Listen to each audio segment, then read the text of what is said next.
Good evening. Good day. Good day, mates. We are live. We're live. We're on the internet.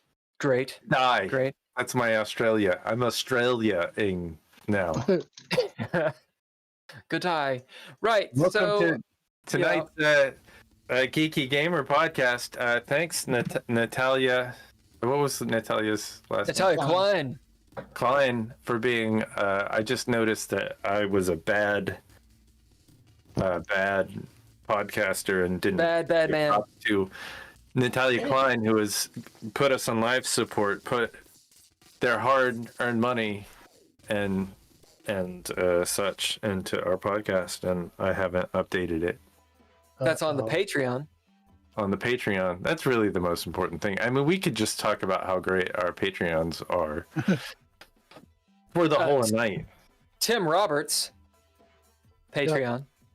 Yeah. Daniel Holker. Not to be confused with Dan Fulflicker. Dan Fulflicker. Haniel Dolfiker. And Nostalgic. And Nostalgic. Also Patreonic. Hitting the Patreons. Hey, if you guys haven't figured it out, there's a Patreon. We're doing the live show on YouTube, the Dread Lore channel on YouTube, and also for some reason we have seen fit to stream to Facebook. Why? We wanted to give Facebook a little love. It's been a while. Is it worth it? Is it? I don't know. I don't know. Because the people don't use the Facebook anymore. The young kids. Facebook's like 3 generations ago or something. Oh, you know what's funny? I just reached out to a number of my friends, and one of them has already gotten back to me and said it would be fun. And they are MTG. I think that's Magic the Gathering. They're into that stuff. Oh, I see. Card games and such. I mean, card games are cool. I don't. And they were a host on some their podcaster. Do they want to jump on or something? I don't know if that is possible, but I think we need to schedule them. We need to get them on. Get them on the GGP, man. Get them on, because like this is really the best. Get them on and get them off. Yeah, get them. One right after the other. Around. Backwards and forwards, left and right. It's a Wonka Vader style. I have shared this on my Facebook like 3 times now.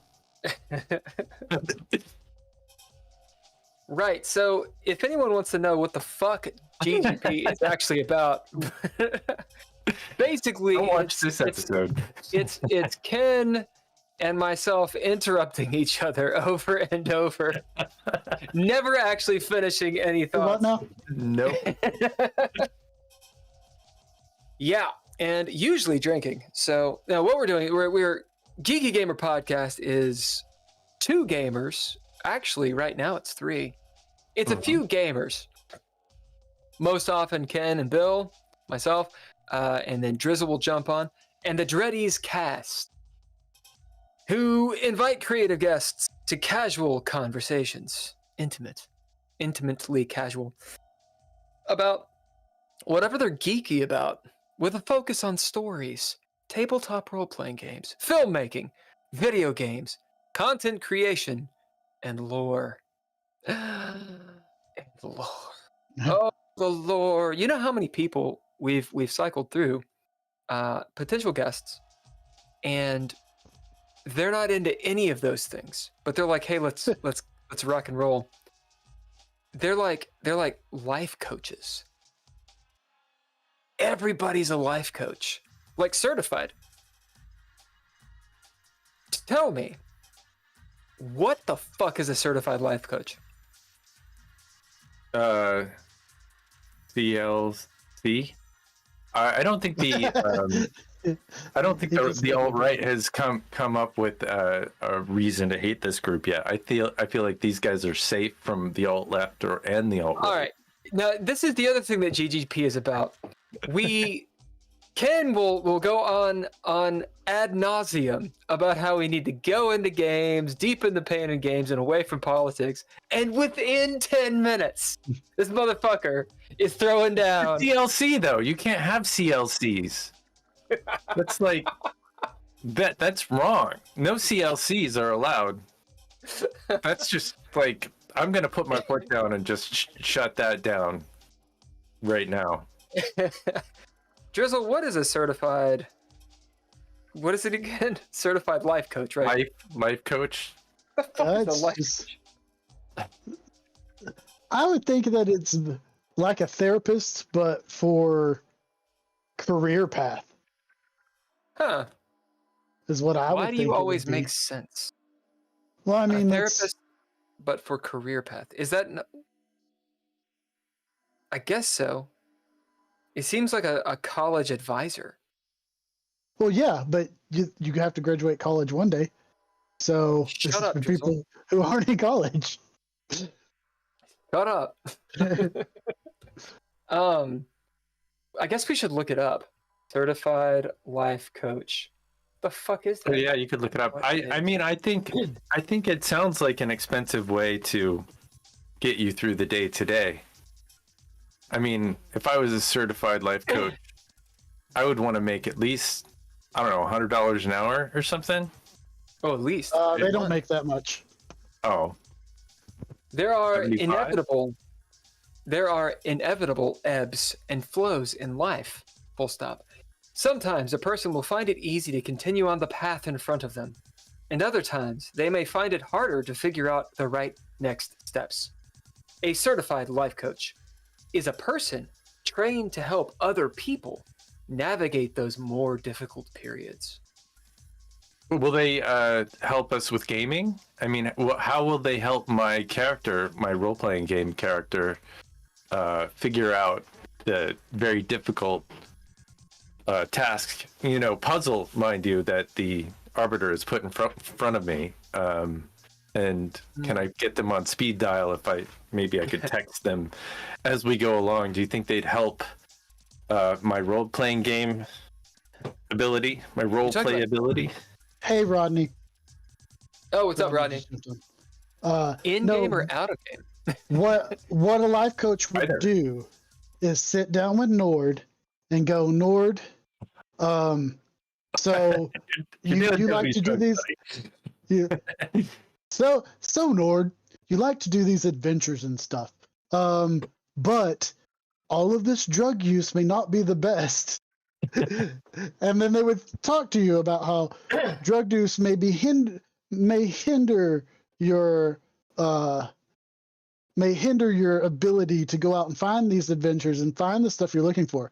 And then you would end up firing that one and going with a more alternative life coach who would be like, no, you've got to use the drugs to find what you're looking for. If you want to flow with the other world, the drugs help you do that. That's what a life coach in game would do for Nord. I don't like the drugs, but the drugs like me, Yeah. kind of thing. Oh, so anyway, I would like to take this moment to give a shout out to Dreadlore. Yeah. It's a storytelling TTRPG system with an original fantasy punk setting. You can find more about Dreadlore in our link tree Yeah.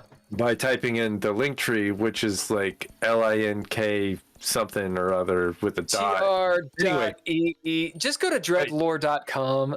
At Dreadlore. But if you go to the link tree, if you know how to do a link tree, it's actually really helpful.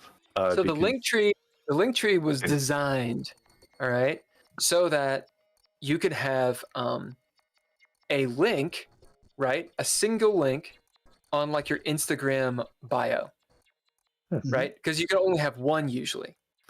And so it's like, oh, you can get all of your links in the bio.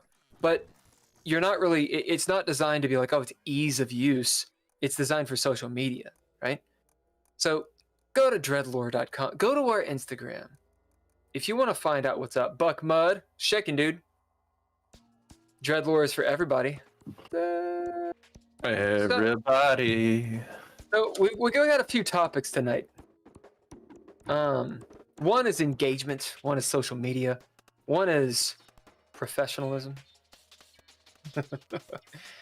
Hey, Drizzle, what is professionalism? Are we gonna Google this one too? No, I'm gonna No. let Drizzle answer. Okay. But yeah, Professionalism is just knowing your environment that you are in and adjusting to be suitable for that environment. So you're not trying to offend anyone, but you're trying to do the best job you can in that environment and knowing what that environment is. So like for me, professionalism at a haunt is different than professionalism at a business. So like my professionalism is still getting stuff done at the haunt and stuff, but I'm doing it in character and all that sort of stuff, which I would never do in a real workplace. you would not be in character at the real workplace. No. I have done it before back when I sold insurance, but I would not. That was only on Halloween. But Ken, what is professionalism? I don't know. I think it's like if you say you're gonna be somewhere, you're there. If you say, you show up to work 10 minutes early. I mean, to me that's what it is. Like a lot of people might disagree with why would you be there early, and you stay until the job's done, or I think that is different if you have an office job, or like if you're in filmmaking, you show up 30 minutes early. Oh yeah, that's yeah. You want to make sure that you're there for the part of it. Professionalism is being aware and available and accountable, and giving your damned, giving a fuck about what it is that you're trying to accomplish, and trying to complete tasks, and listening. Hey, Drizzle, about you. compare and contrast. compare and contrast what? What he just said with what you said. Well, no, that's about what I said, because he was talking about the difference between film and how you would be a professional on a film set versus how you'd be professional in business. The same as I said, haunt different than a business. So they're different. They're different, but I'm dense. Rodney says it's good work ethics. Yeah. Absolutely. So these are all things we're describing it, but what is it? Okay, I can say, all right, it's different wherever you are. It's being wise to the situation. All right, but I want a definition of the word, right? Because I'm still in the when someone says, you're professional or you're not being professional, then they still have their own definition of that. And it's just a word. I could be like, you're happy. You're not being happy. Like give me something a little more concrete. Well, according to AI, it's being on time, following the company's dress code. So it's a appearance, communicating respectfully, being honest, having a fucking positive attitude. Fuck you, taking responsibility, and helping others. AI's not smart. Okay. and probably not drinking on the job. Yeah. Right. How? Wait, are you drinking Rolling Rock again? Yeah. And Ken, are you drinking out of a fucking mixing glass? Is that No, I'm drinking out of. No, this is. I won this cup. It's the Wild and Scenic Film Festival. It's a film festival that tours. I think they promote, green, forests and stuff. Not those. Not those purple forests. Yeah, right.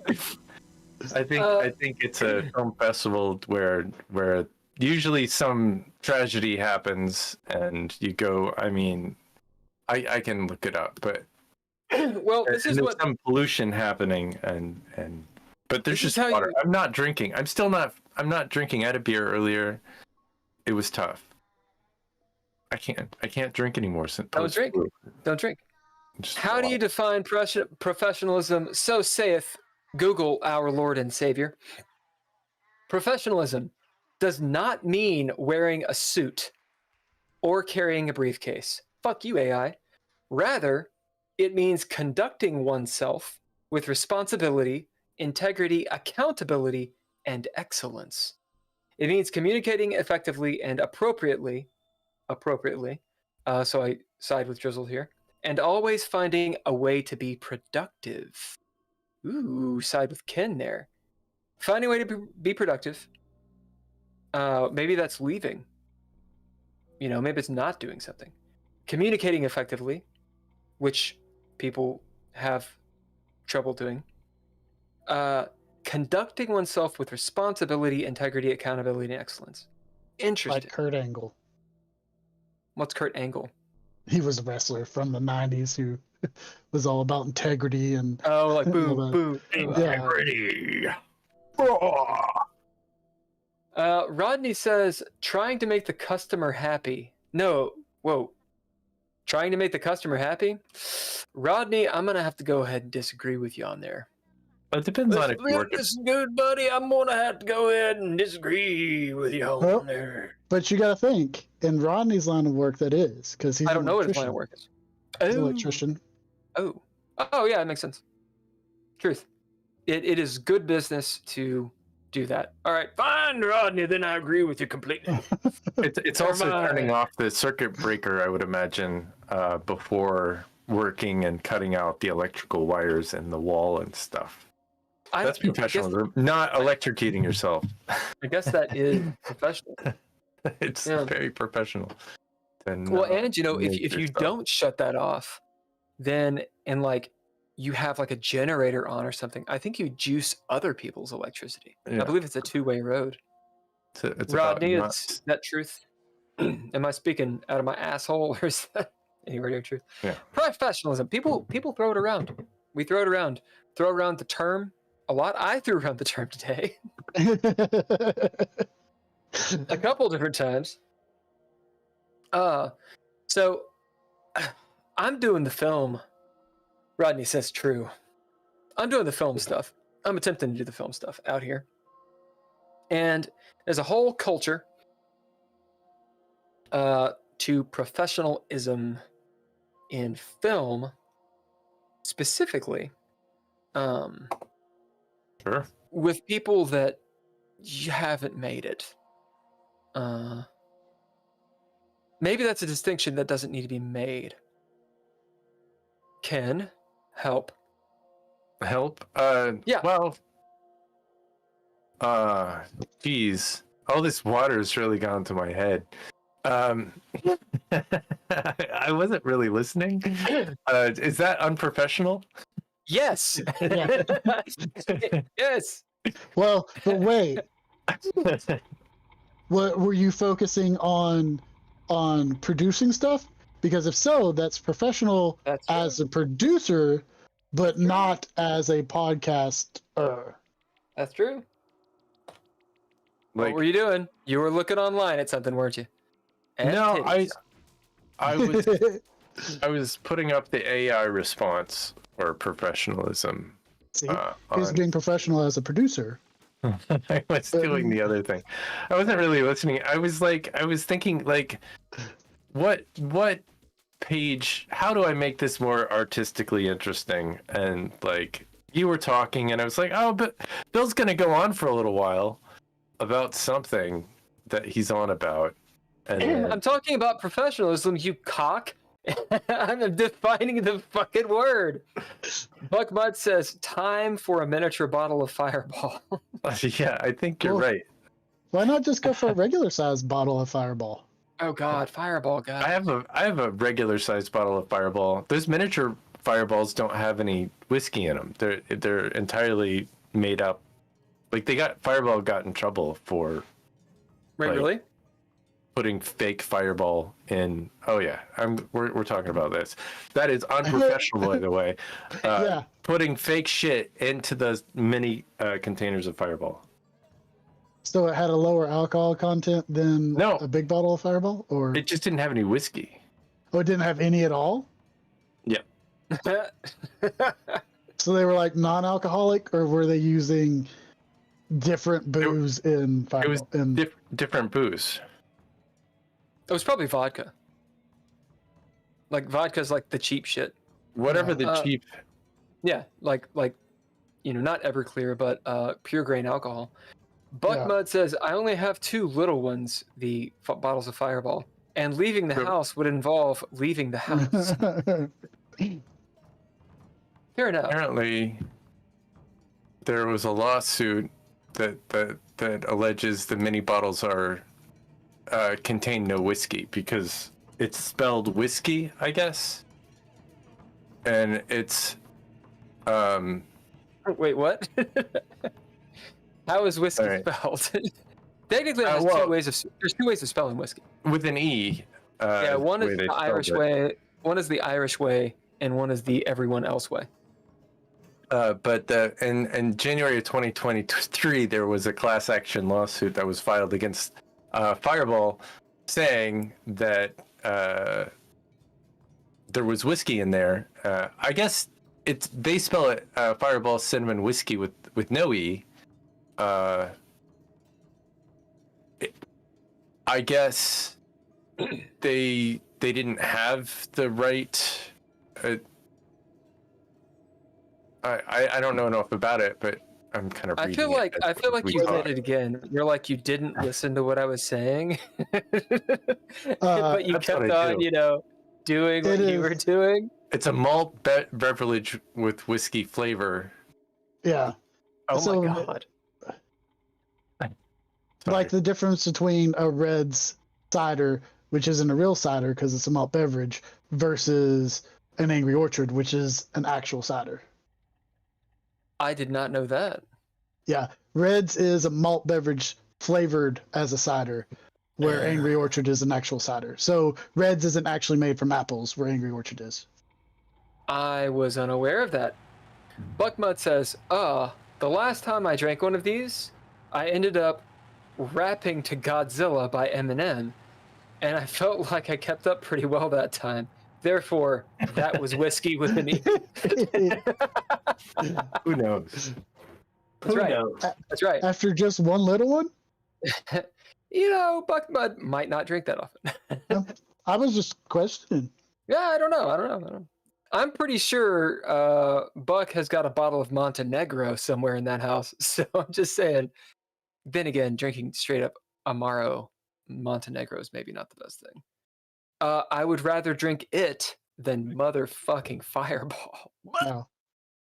God, Fireball's awful. It's okay. It's not my favorite, but it's okay. Oh Jesus. Jesus, Mary Joseph. Jesus. So Jesus, Mary Joseph. This bottle of Fireball is about 8 years old. I think not one drop of alcohol. Well, I mean, it says on the bottle, so we don't get the Mandela effect because it's an old ass bottle. It says that there's alcohol in it, and it does say whiskey. It's smooth whiskey. This bottle of Fireball, whiskey. Oh my god, guys, is like probably 15 years old. This is not opened. Oh, you plebeians. The label is actually peeling off. Oh god. Oh Jesus. I feel like we should do I think it's probably illegal to do a whiskey giveaway or an alcoholic beverage giveaway. Showing your shame. I don't know if you're not selling it. I don't know if there's a problem.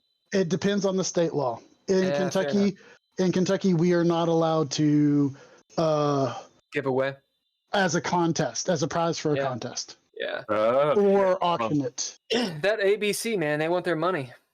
Things you learn from running a charity. The bottle is sticky. To make it comes out of the factory that way. To make a long explanation short, whiskey with an E refers to grain spirits distilled in Ireland and the US. So if it's got an E, for example, bourbon whiskey would have an E.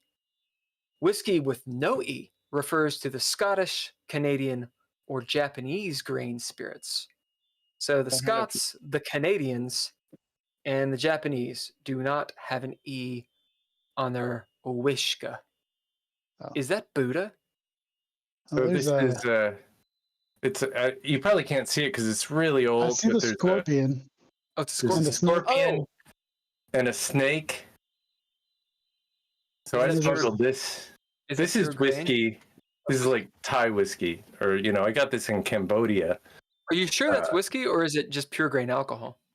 I think it's supposed to be like a whiskey. They said it was good for, but health? This thing is. Yeah. Well, I mean, they say a lot of things about this thing, but I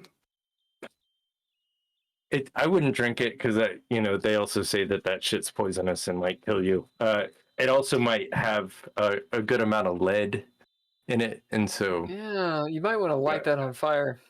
I just keep it just for the thing. The scorpion and the snake. I mean, it was so cool when I saw it, and I was at the border. It's like, what the fuck is this shit? They're like, oh, it's good for your libido. It's good for your health, man. Male essence. Buckmud says, whatever. I don't really drink, and I forgot about that bottle of horsey whiskey. Now I gotta go upstairs without getting caught. I want you to know that I was hoping this would happen. I'll get you ripped up and also clean axles. Oh, it'll get you ripped up and also clean axles. That's probably the one with the scorpion and snake. That's probably the one with the scorpions. I doubt it's the fireball. Lord Almighty professionalism. So yeah, we were supposed to have a guest on tonight. No. But we're going to be professional and not name drop. Yeah, no, it would be bad. Don't name drop. So, don't do that. So Ken, what happened? I don't really know. I think it was one of those situations where like the guest kind of maybe an hour or so before we were going to start the show just kind of said, well, I'm not going to do it. But let's reschedule. Didn't really give a reason why, which is annoying. But I kind of feel like if you're doing a live show, you really got to give notice if you can't make it. 2 hours is not really notice for like no excuse. And I think it was a lot of chutzpah if you are going to say, well, I'm just going to go ahead and reschedule for a month from now. Right. and not really give any advice. I feel like one of the things is professionalism. As professionals, there should be some accountability and trust. And if you have trust for, like we have trust for our guests, and they should have trust for us to have a conversation that is constructive and to get, and so like, even if we did interview them a month from now, it's going to be difficult for us to have the trust to have them on our podcast. Yeah. So we can't, because I mean, just in my general perspective, I don't trust them. So we put them on, we schedule another time for them, and they don't show up. Yeah. Fool me once, shame on you. Fool me twice. Fool me. You can't fool me again. You can't fool me twice. No. you can't fool me again. So, but I mean, I think the point is, my point is, yeah, you there's no trust, and like, what are the first questions that I'm going to ask as an interviewer? What happened put me up. So, when you like didn't show up last time. So what happened? What happened there? Yeah, exactly. And then where do you get off and saying maybe like we do another one? Drizzle, what do you think? Well, I give people the benefit of the doubt more often because it could have been a situation where she had something uncontrollable, and it could have been private that she didn't want to talk about. Mm-hmm. It's true, but you know, so. I know. Fairness. I mean, my answer, like, and Bill was nice, and I was the jerk in this. Like, they wrote this message. It was a nice enough message. They didn't really give any explanation. I don't know why I can't fucking talk, but my answer was no. It's been a while. Just say no. No. Right. The answer is no. The answer is no. We can't do it. Not really what I did. I didn't really say that though. You were nice. You were nice. You were really nice. You were professional. You were professional. I was not. And I was nicer. I am not nice. People think I'm nice. You think I'm nice. I'm not that nice. I respect people. I have empathy for people. It doesn't mean that I'm nice. Just as an aside, I think there's about a 30-second delay. Yeah, I think the delay gets longer as we go. Yeah. Anyway, there's a delay, y'all. So we will get to your chat and all that stuff. Whoa. Yeah, I mean, we trade off. Post-influenza, Ken, you behold your fields of fuck. Lo, how they are barren. Like you just, you don't care. And I think a little bit of that's good. Maybe a lot of that's good. Is that professional? Drizzle? You have no fucks? No. Come on, Ken. I don't think it's well in the majority of businesses, no. What about the podcasting businesses? The podcasting businesses? I don't know. Maybe you want to give some fucks, because if you're not giving any fuck at all, then why are you interviewing guests at all? Right, because we're making a lot of money off. Yeah. No, I mean, but we have to, like, as podcasters, our goal is, like, we give the most fucks. When we have a guest on, it is our job to give a ton of fucks. And if we were halfway decent broadcasters, we would have done some research on this person, and we would have research. We did research. Yeah, I'm saying the if. So we could have spent some time listening to their podcast, listening to some of the shit they talked about. I read the reviews. They got good reviews. Yeah, but it's we can't do it. They are now jaded. Like, I am jaded. I am hurt. We know. Because we spent time. You spend some time on something because we want to put the best. We have a bunch of questions. We care about who we're interviewing. We do research, and we just can't. I mean, sure, we can reschedule it again sometime, but that gets us back to, like, where's the trust? Right. We spent our due diligence and figuring out what it is about them that we need to care about. That was our job as podcasters. And so we have a list of questions and a thought, and, like, we wanted to bring out material and get them to explain their world, so that our worlds can become bigger and that we can become more intelligent because they've enlightened us to this thing that they're geeky about. What we're saying is, don't fuck with us, man.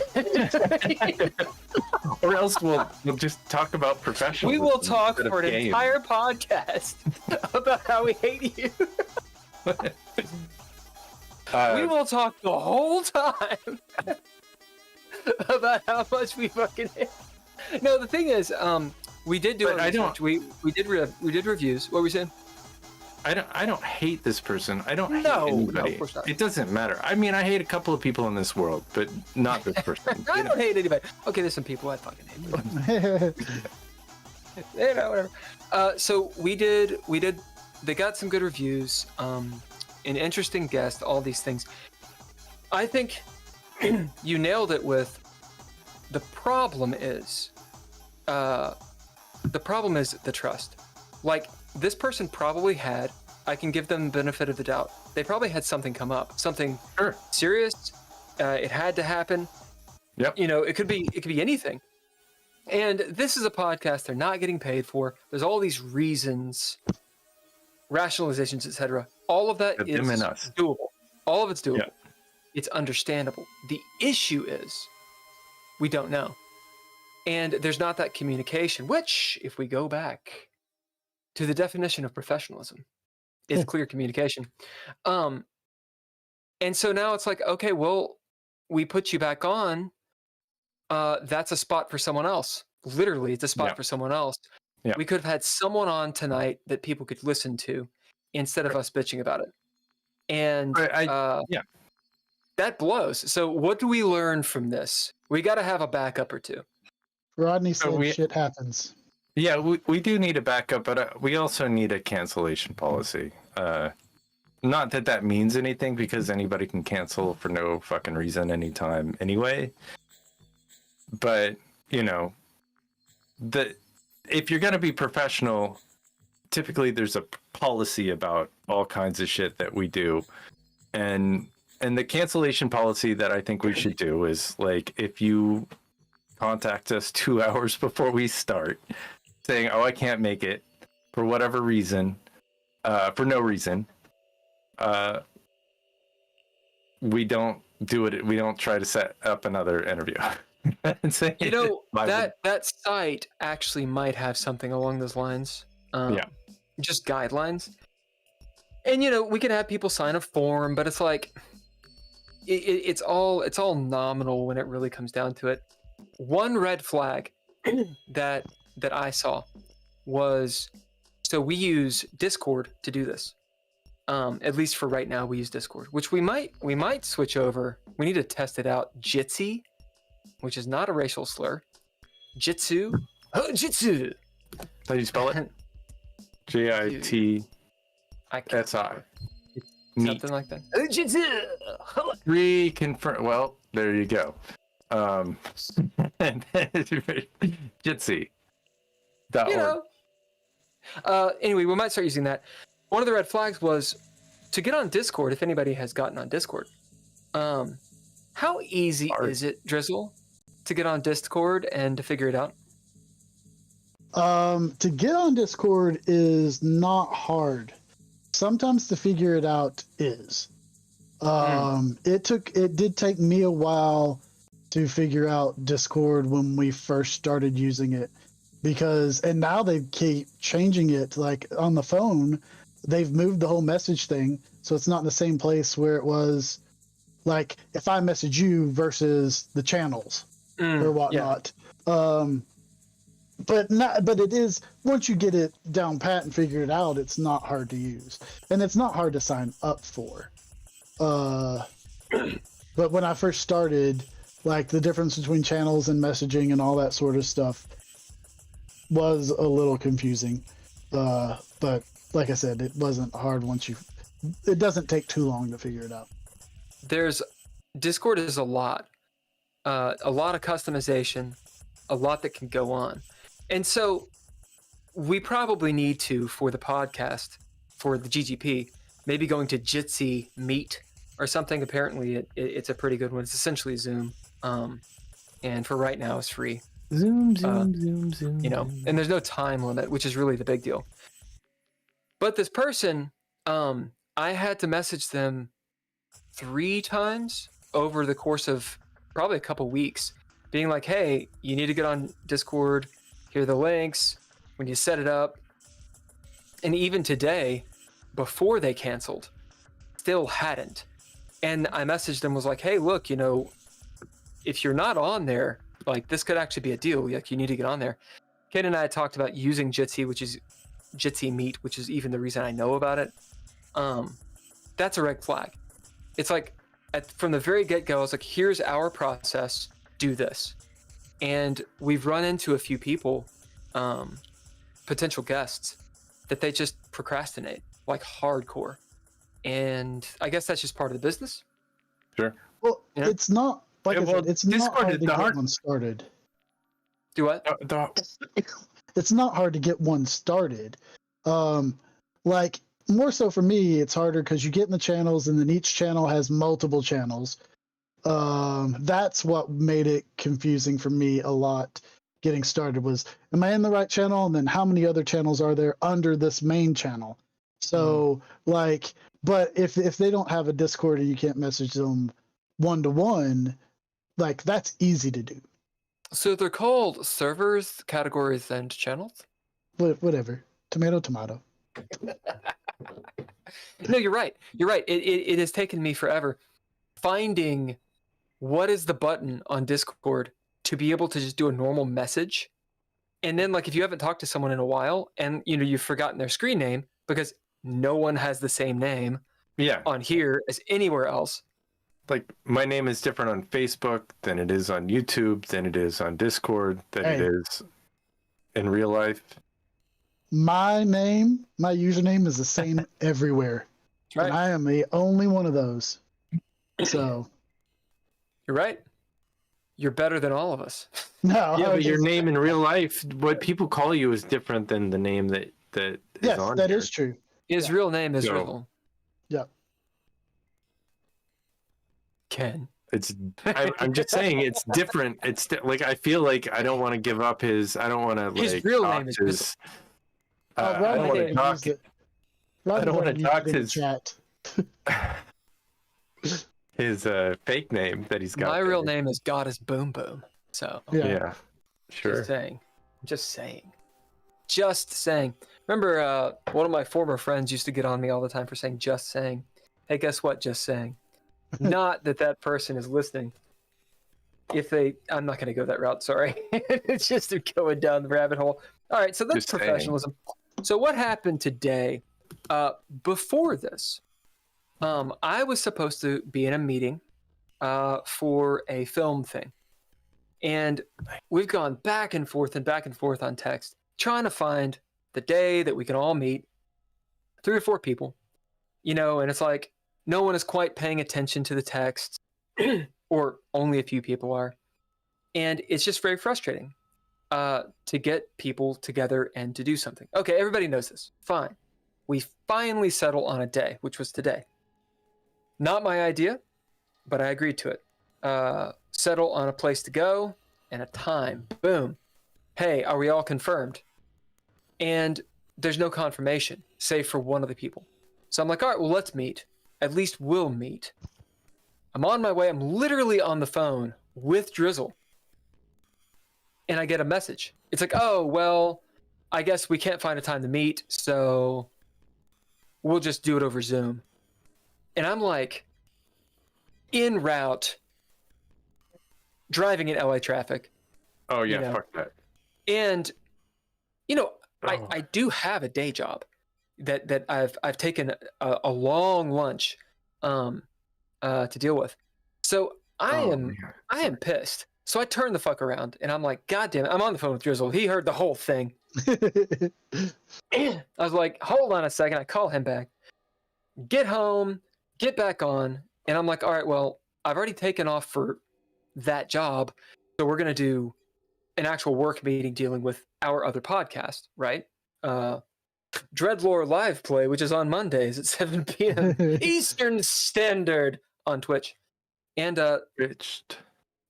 people could knock that down, but we put a ton of time into it. It's work. We're talking about it. And I get this text, which is like, hey, where are you? Now, mind you, I have skipped an integral part. What was the part that you cussed them all out? And yeah, it's that part. That's the part. That's the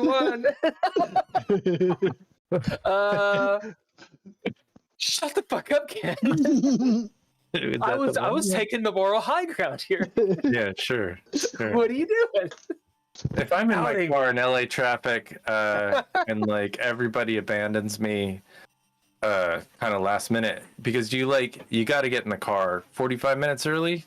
Yeah. When you're going someplace, an hour early if you're gonna meet somewhere, and like it's probably around the block for them. That's why they picked this spot. So yeah, I literally would drop things off like hard drives with people and stuff like that. And I remember going and dropping a drive to somebody once, Which is not, and they didn't deserve this.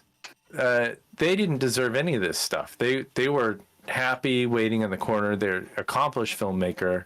And I walked up to him and I was like, here's the fucking drive. Go fuck yourself and get the shit done. And then I fucking stormed off. Like, this is the side that you haven't seen of me. Nah, Well, lucky me. But you know, it's like I felt like they needed to go to the office and pick it up, and they just weren't going to do it. And so you had to drive. I did. I had the drive. I had a deadline, and they were dragging their feet because they could. Because I was the full-time employee, and they were the part-time, or for hire employee. They didn't have accountability that they needed to get shit done. They didn't have professionalism. Well, I mean, I didn't either. I feel like I also. I don't know. didn't have That sounds like you communicated perfectly well. I communicated a lot of F words. So for the people that are listening in the Didn't make them world, work harder. in the world, let me elucidate you really quick. This is something I did not realize until I lived in Los Angeles. Now, Ken knows what I'm about to say, but I'm gonna paint a picture. Driving here, so people are like, "Oh, LA traffic is bad," and I was like, "Yeah, LA traffic is bad." Okay, let me frame this for you, because it is the kind of traffic that the system is such that I have not seen before. And I've been to a few places.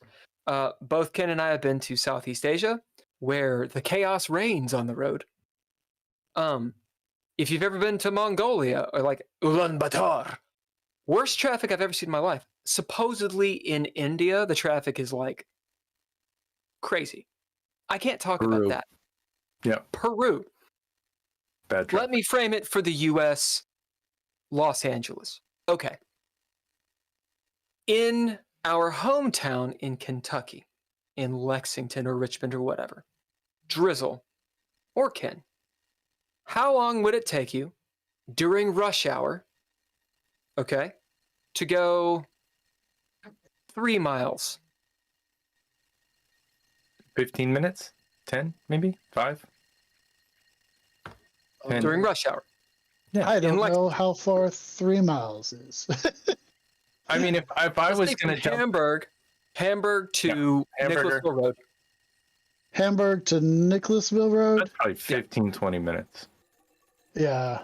I mean, okay, so me going from Hamburg to Tate's Creek Road during rush hour would take me 30 minutes. Okay, so 30 minutes. And about how far is that? Go on. Well, if you took even if you took Man of War, you just make it. I mean, you wouldn't do that. You'd cut down the back way and get onto Newspaper Road. I don't think it would take 30 minutes. I think it would take 25 minutes, maybe. That's going from. That's not necessarily Hamburg. I'm going from Winchester Road. Okay. To Tate's Creek. So it's a little bit longer, but I was just estimating. According to the Googles, that is about 6.5, 7 miles, depending on where you are. So for anyone listening in the world, we're talking about, the metropolis of Lexington, Kentucky. Yeah. Horse capital of the world. Anyway. Yeah. So about 6.5 miles. Okay. For the people that use kilometers, that's like 15 kilometers or something. All right. It says right now, so it's around 7 or 8 o'clock. 15 minutes. So during rush hour, let's say 30 minutes.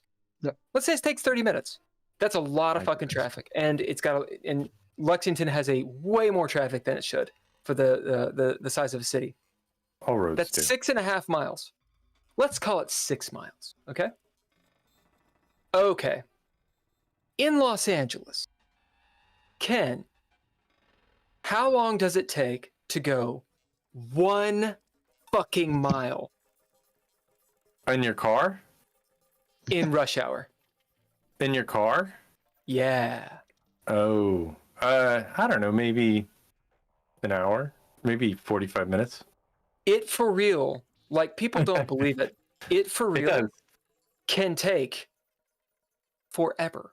So when I look at my little map thing, because I don't know where I'm going ever, I use the map quest thing, and it takes me my routes and whatnot. And I try to avoid the highways. I fucking hate the highways.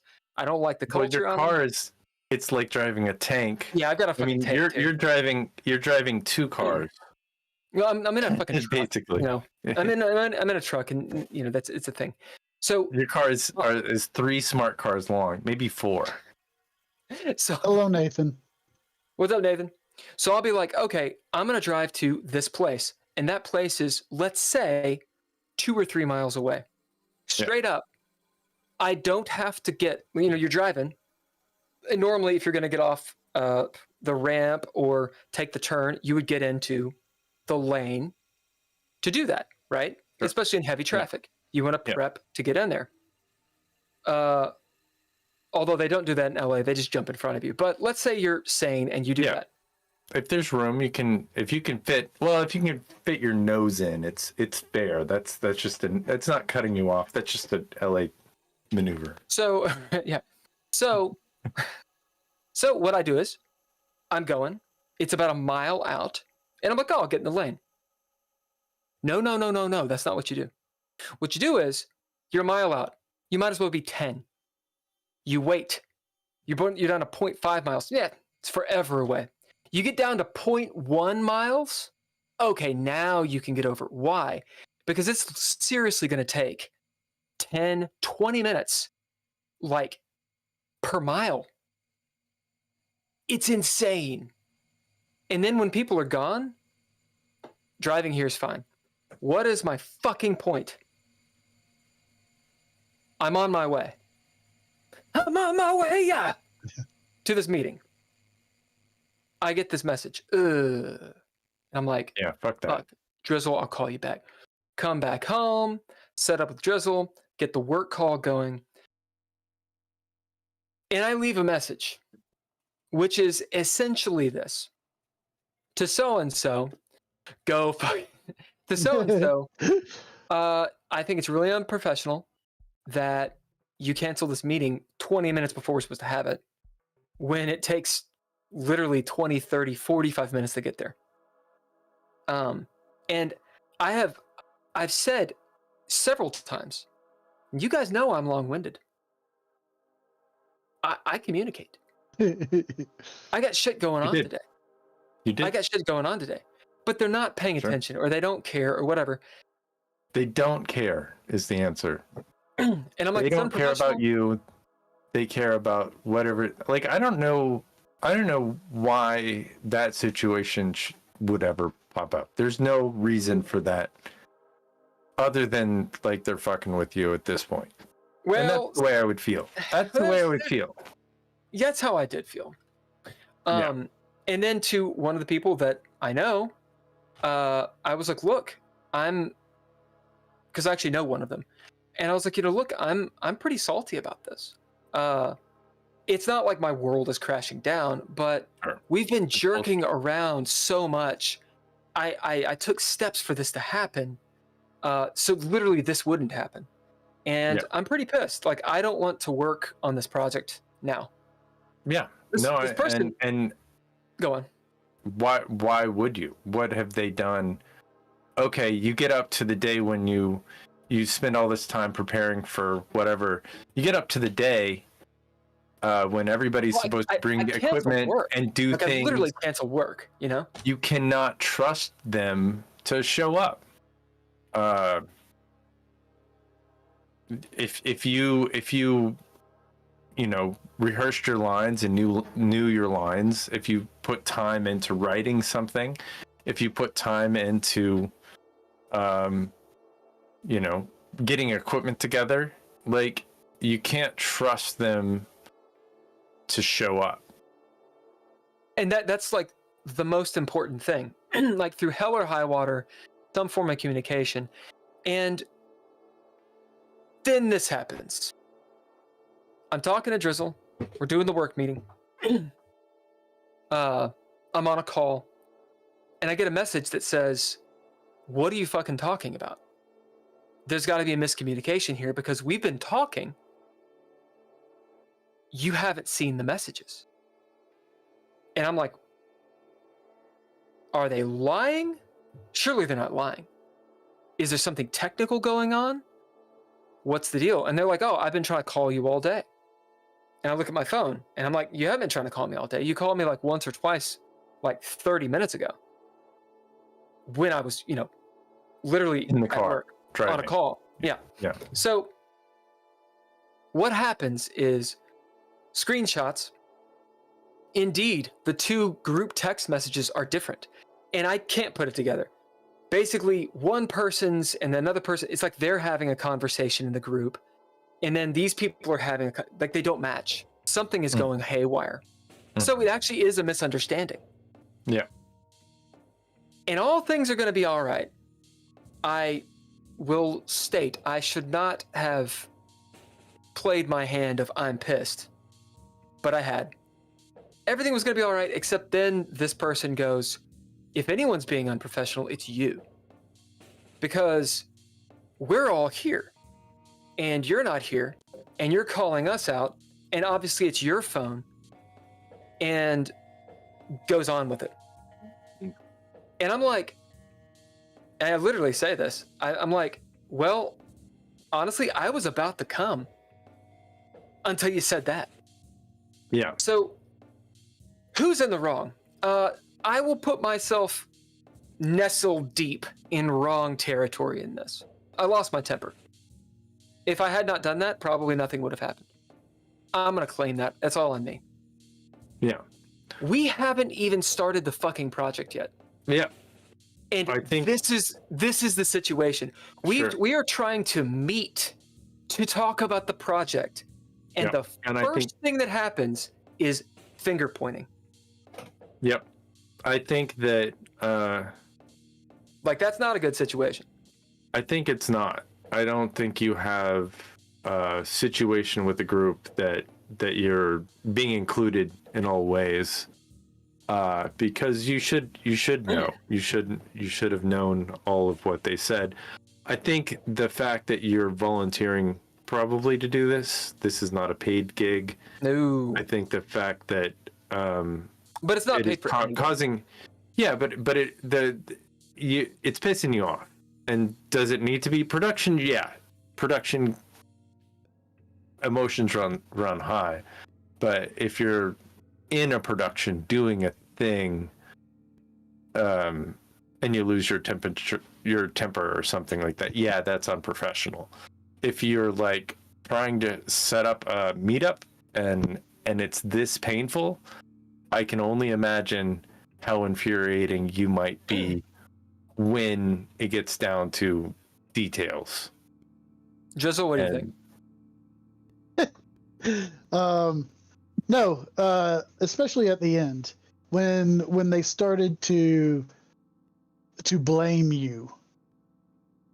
That's where you'd be like, you're the end point, because it's even with technical difficulties, and they knew that there were technical difficulties. For them to go, "Oh, that's your fault." It's not your fault. It was technical difficulties. They should be more understanding at that point. So, I think Ken went to go get water, but I think he can still hear. I agree, especially since it favors my side. I do understand. I understand, I came in hot, being like, you're unprofessional. I mean, I'm the one who pointed the finger first. Right. And then to the person that I actually know, I attempted to be actually a little bit more communicative and being like, hey, look, I'm mad about this. Not like we're done, but I'm mad about this. When we find out that it's actually a technical difficulty, the response of being defensive and getting mad at someone because they got mad at you is not productive. Right. And it is indicative of, I want to say it's indicative of an issue, but I won't go that far because it's just different from how I want to operate. I think it's based on like kind of what Ken was saying. How do those people work together? You have to try to work together. You have to, like, I was perfectly willing and in the middle of typing. Mm-hmm. Hey, look, well, I'm a dumbass. Okay, well, it's a technical difficulty. My bad for losing my temper, but it is understandable. Right, yeah. And on top of that, or before I can get that out, I'm told I'm the one who's unprofessional. I'm the one who has the problem with the phone. So it's my technical difficulties. How I'm wasting their time. And then it is insinuated that I'm lying about the whole thing. Right. That I'm lying about being on a work call. I'm lying about even having gone there. Yeah, fuck those guys. And it all ends with something along the lines of, what was it? It was bro. Bro. It was get real now? Bro something. Bro. Get real now or something? Yeah, bro, get real now. Yeah, right. Yeah. No, come on, be real. Say that to anybody. Bro, come on, be real. And I was like, okay, never say bro. Don't say bro. Don't never bro say me. bro. Don't bro me. Don't bro me. Don't bro me, bro. Don't bro me, bro. Bruh. Second, if you're going to say that I'm a liar, have the chutzpah to fucking say it. Sure. Say, I think you're lying. Or, are you really on a work call? Like, yeah, that's don't bullshit. insinuate it. Because we're from Kentucky, and maybe it's a cultural thing. Maybe I'm full of shit. But telling someone that they're a liar or inferring that they're a liar, where I come from, that's fighting words. Yeah, that's beyond. Don't fucking say that. You're shitting on my word. Mm-hmm. Yeah, but your word as a Kentucky person, and somebody's word as another place person, they mean different things. And I do have to say that the one thing, and I disagree with them on every single aspect except for this one thing, because they're wrong. They're just flat out wrong. And because of what they said, I wouldn't want to work with them, and what you've been through, it doesn't matter. But if you lose your temper for a second with anybody in LA, it's over. It's because like that, they're used to that. That is something that they see that once. Being in LA means like fucking dealing with it, because like you become automatically wrong. You become Karen, or they need to have a male term. Kyle. Yeah, you become Kyle. And Kyle is always wrong. Karen is always wrong.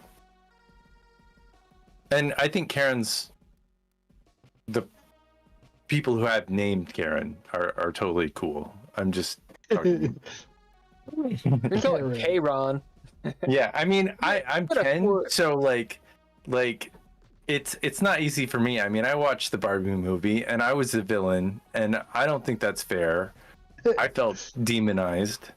I'm just Ken. I'm doing what I can, I like to sing and stuff. Well, you're right. Saying how you're mean, so. but the thing is like, You can never lose your temper, even if you're pissed off. If you lose your temper, that means they win. It doesn't matter if you're right or wrong at that point.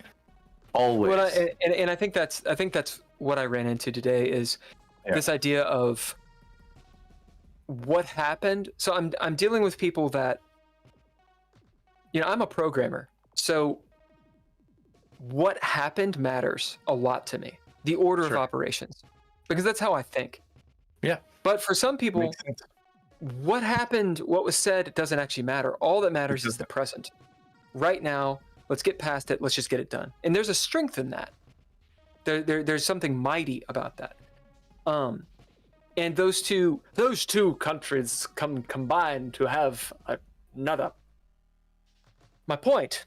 It takes work for that kind of relationship to operate. And I think today was an example that it's not going to. Sure.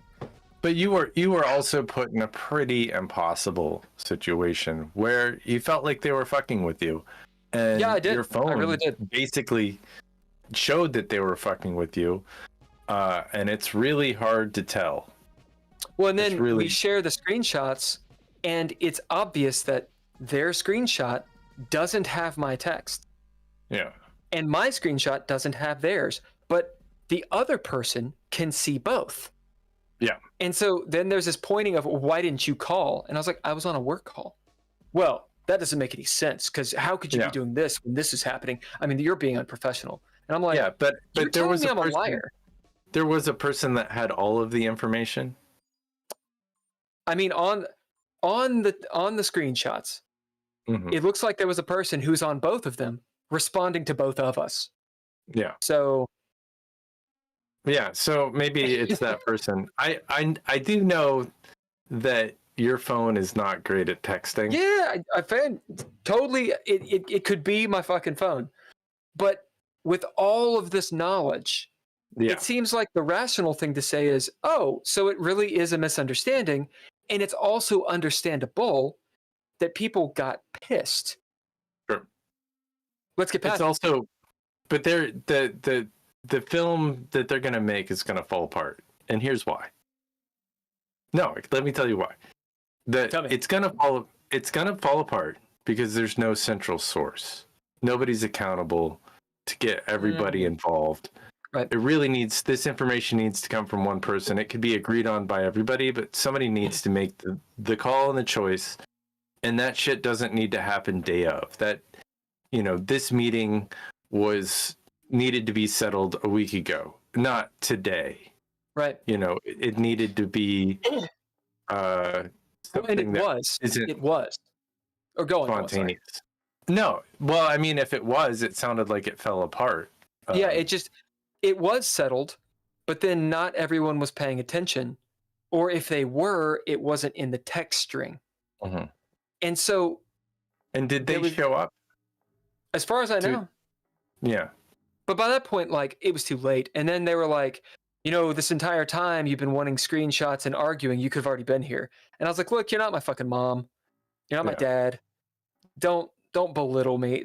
It's okay that I'm pissed about this. And it's understandable. It's okay. You literally have the proof. Yeah. That said, if I just shut the fuck up from the beginning, yeah, it would have been fine. It would have been fine. It's true.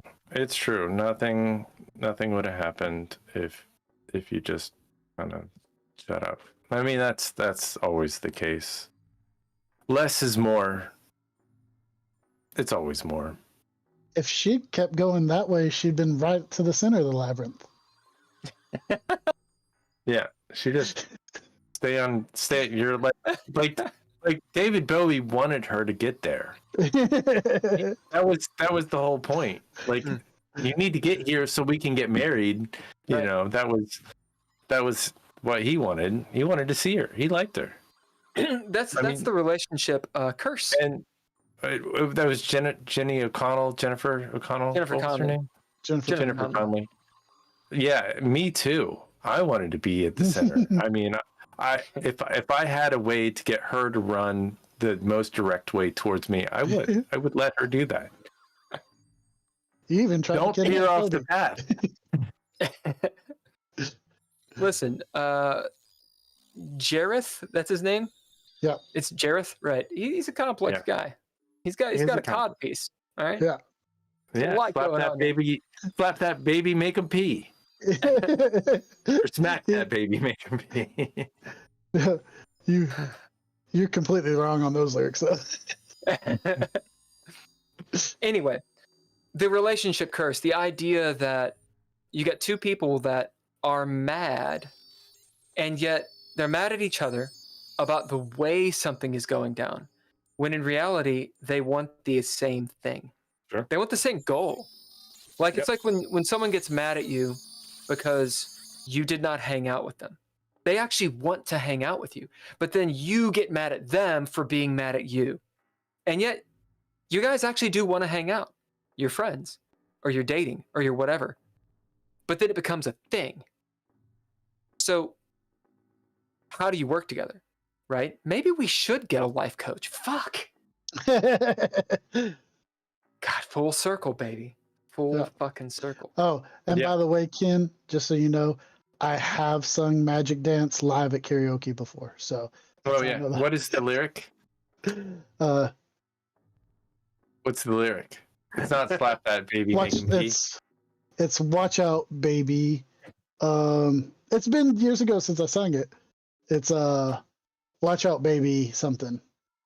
But I had done it. No, it's not Make 'em Pee. It's not a good song to sing at karaoke because it's like 11 minutes long. Yeah, no, it's not. It's not short. I like the dance, the Magic Dance. That's so good. It's a good song. I like the song. That's one of those things. One of those things where you hear the words and you're just kind of like, oh, baby, Make 'em pee. I think it's really, we always get in trouble when we don't have all the information. And we protect ourselves. I have been on both sides of this situation many times, and expect to be in a situation where I'm on both sides of this situation in the future. Like, this is a common human condition that happens all the time in games. I would imagine as well. It's not just in podcasts about games, but like in real RPG games where like people, have issues with organizing when they're supposed to be at a place and a time. So, I mean, I've definitely been on both sides of this, and this is a common thing that, like, how do we do better as humanity where we can make sure that, this stuff doesn't happen. Well, there's this entitlement. Yeah. I think I know what you're talking about. If I'm off on a tangent, then let me know. I think there's an entitlement that can go really, really dark, to the very dark depths of doom, if it goes too far. Doom. To be right or wrong, to be on the moral high ground or not. How dare you call me out? Yeah. That's true. I mean, that is a failure. Yeah, that is always a failure. Like when I dropped that guy a drive that was helping me out, I put all of my anger on him, and he didn't deserve any of it. It was my anger, and controlling your emotion is probably the hardest thing in the world to do. But when you feel like somebody stood you up, right, it's hard to control your emotion. I mean, that's one of the things I think as people that we get most upset about. What else other than you stood me up? You violated my trust. Like, we had a trust, and now that trust is broken. How do you rebuild that? Right. Well, and it's not a singular event usually. Yeah. It's something that's aggregate. It's like water that gets under the fucking sidewalk. Sure. Like, I mean, if this was the first time, do you think you might have had an issue with trusting this group? Do you think you would have reacted this way, or you would have, I would have had more leeway because you can get a little bit bludgeoned, a little bit here and there, but because we've been tugging of war for the past week or two, because in the past it's just been ghosting or conversations like, I don't like being on the phone. I don't like calls. I'll do it, but it always takes forever. It's always a 2-3 hour conversation. Yeah. Oops. No, not you. Well, it's okay with us. Oh, that's okay with us. It's okay with us. It's okay with Drizzle and me. Yeah. Okay. But that's the thing. Phone calls, it's like you're like the stereotypical like 90210, like with the cord phone twirling around your fucking finger forever. And I got a problem with time management anyway. With a text, it's like, listen, just tell me what it is. And let's meet up, let's commit. We will meet. We will talk. This had been a conversation for a while. And I had voiced what I just said, and it was met with not a rebuttal, with just oh yeah, well, I do calls, so. Yeah. And so there's this little sort of abrasions. And that mixed with, a technical difficulty, let's chalk it up to that. Sure. Just kind of makes it blow up. It's like, yet again, this is happening, and none of you guys are taking any accountability for it. And they're like, oh yeah, well, we're here and you're not. And I'm like, the little group mentality is not going to work. Yeah. Like, bandwagon. No, like it makes sense that I'm mad. And it should be, hey, look, it's no problem. Just come on over. But it wasn't that. Yeah. And is that such a big deal?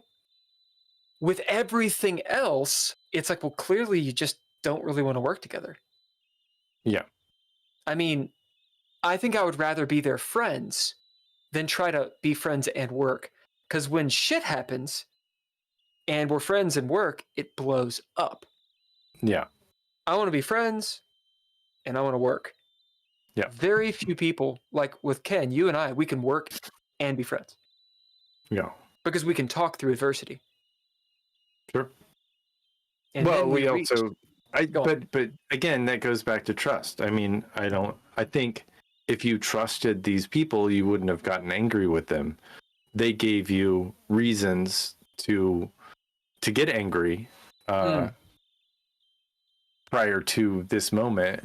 I'm guessing. I've heard very little, but a little about. I mean, you've been talking about this group, I think, for a month or something, or is this a new group? I don't know. You've talked about some group in the past, and I tried to listen. Sometimes I don't do a very good job of it, but I think the point is that it was the lack of trust.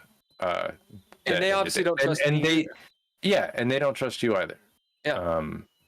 And so that's when you look for other. That's why we don't have this guest on again, because we can't trust them. Right. It's not that they're bad. They didn't do anything necessarily all that wrong, but it's not a good first foot. And right. And if you don't show up to the interview at the restaurant, they're not going to hire you. They're not going to hire you to bus tables because you didn't show up. Unless you change your name. Or, I don't know. Say, oh, that was my cousin. I don't know. We have the same name. It was my doppelganger. Yeah, right. Yeah. But you don't get second chances. And that's, if you give second chances, that's good for you, but you're going to get screwed. Not every time. Some people, there are legitimate reasons why it didn't work out. But I've found more often than not, second, third, fourth chances, it's just going to lead to more of the same. And you're going to run into this issue again and again and again because people can't get their shit together. And I've been that person. I've been on the other side of this. I've been, I fucking forgot. I just forgot we had a meeting today. I'm sorry. This is not normal for me. And I know it's not normal for me because I show up. But I've done that to important things that I've missed. And what happened? I didn't get a second chance. I didn't get a do-over.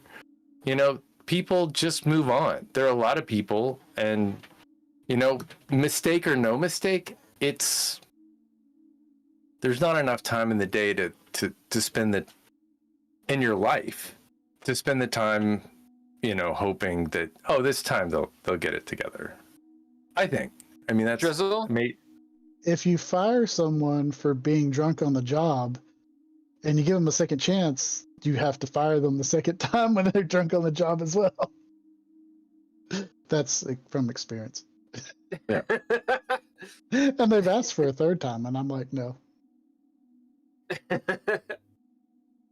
Well, I mean, tell us a little more about this. We just talked for like 37 minutes. I can't go into details on that. What's their social security number? Tell me who they are. Yeah, so it gets into professionalism. Like, was I unprofessional today by texting these people in the group and saying, look, I think you're unprofessional for canceling this meeting suddenly and inconveniencing me. It's a waste of my time. And They didn't salty about it. They got together. And I'm salty about it. And I said, I don't want to work on this project anymore. Yeah. No. Is that unprofessional? Is that unprofessional of me? And this is all due to It's not. It's not because you're protecting yourself. I think it's important to follow what you feel. Like, professionalism to me is like, if you feel like you are not being treated fairly, you peace out. You just take off. Like, it doesn't matter.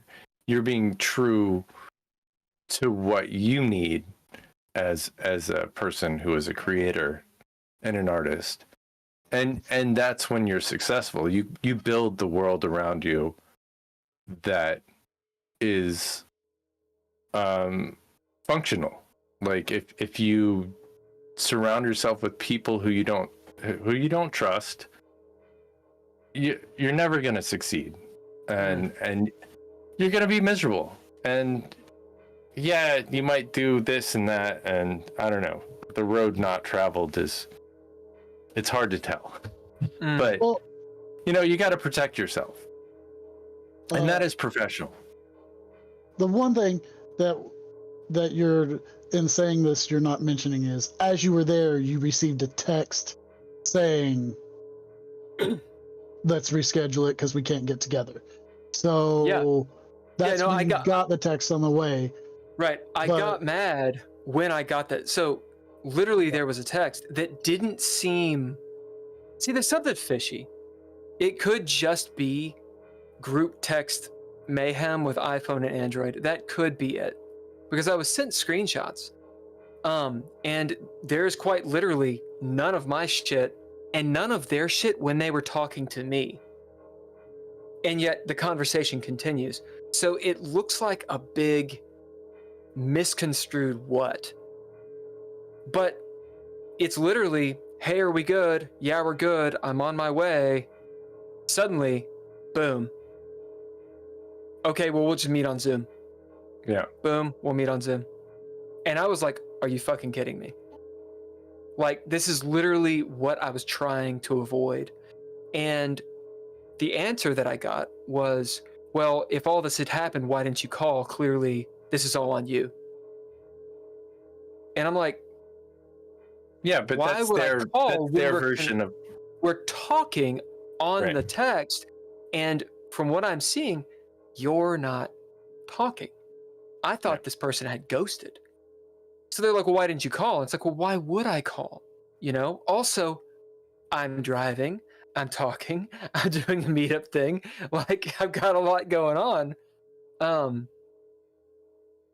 Yeah. So how do you deal with that? How do you deal with that? Well, You protect yourself. The FOMO, man, the fear of missing out is strong in Los Angeles. Because of course you want to be a part of the project.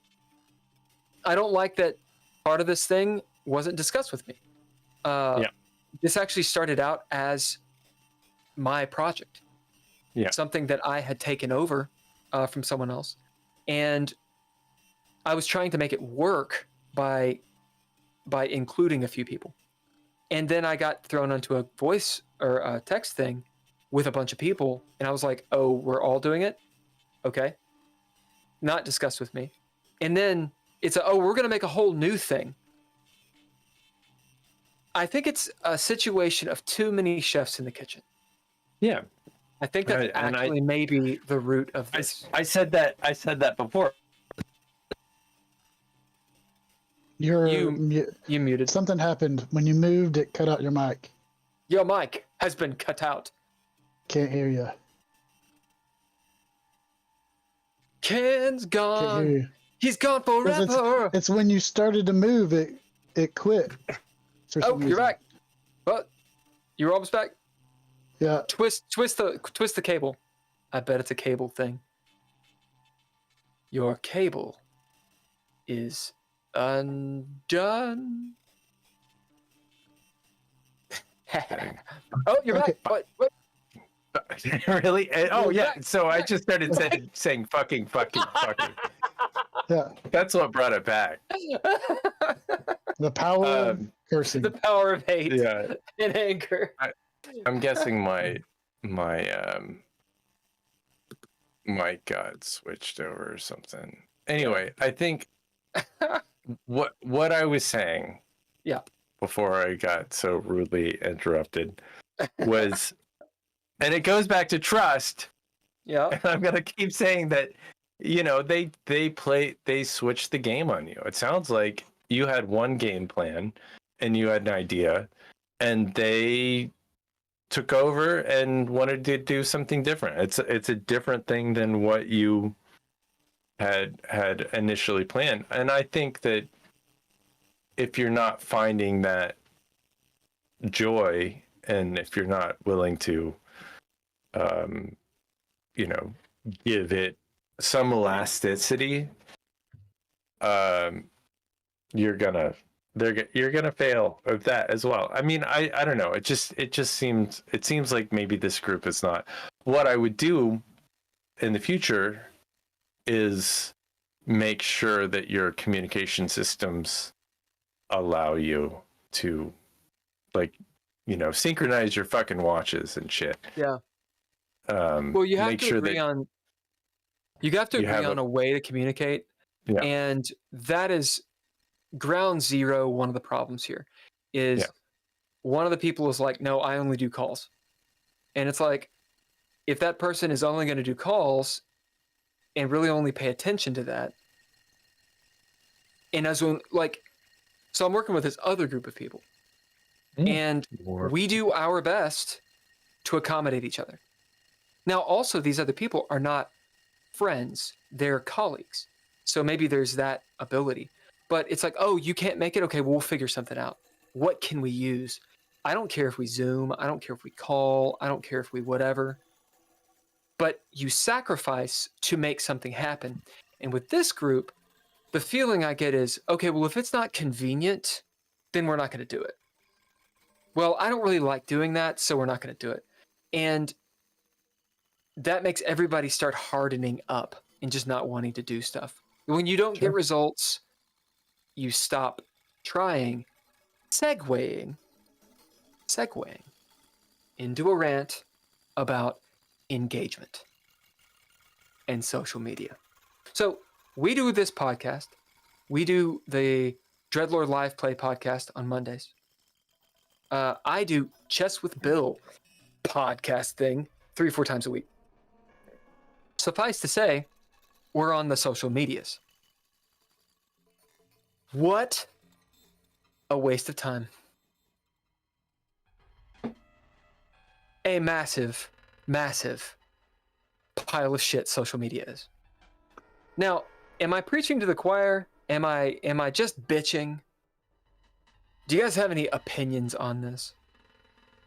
Sure. Continue. So are you talking about like social media is a waste of time because we Yes. don't have 1,000 followers, or Right. it's a waste of time because even if we did have 1,000 followers, does it really matter? I'm talking about all of it. Anything that we say? I mean, I was in a conversation earlier with some people who are terrestrial broadcasters, not podcasters, but they literally are on the radio weekly or daily, or I don't know. I don't want to out them because what they said sure. was pretty bleak. Oh, And wow. they said, you know, we are not attractive women with cleavage at a drum set. And that's what people want to see. Do I believe At a that? drum set? No. We're not an attractive female Twitch streamer. Oh, I see. Right. My response to that is we need to be compelling. We need to get to the point, and we are very obtuse. So we ourselves as broadcasters could really file down some of the content.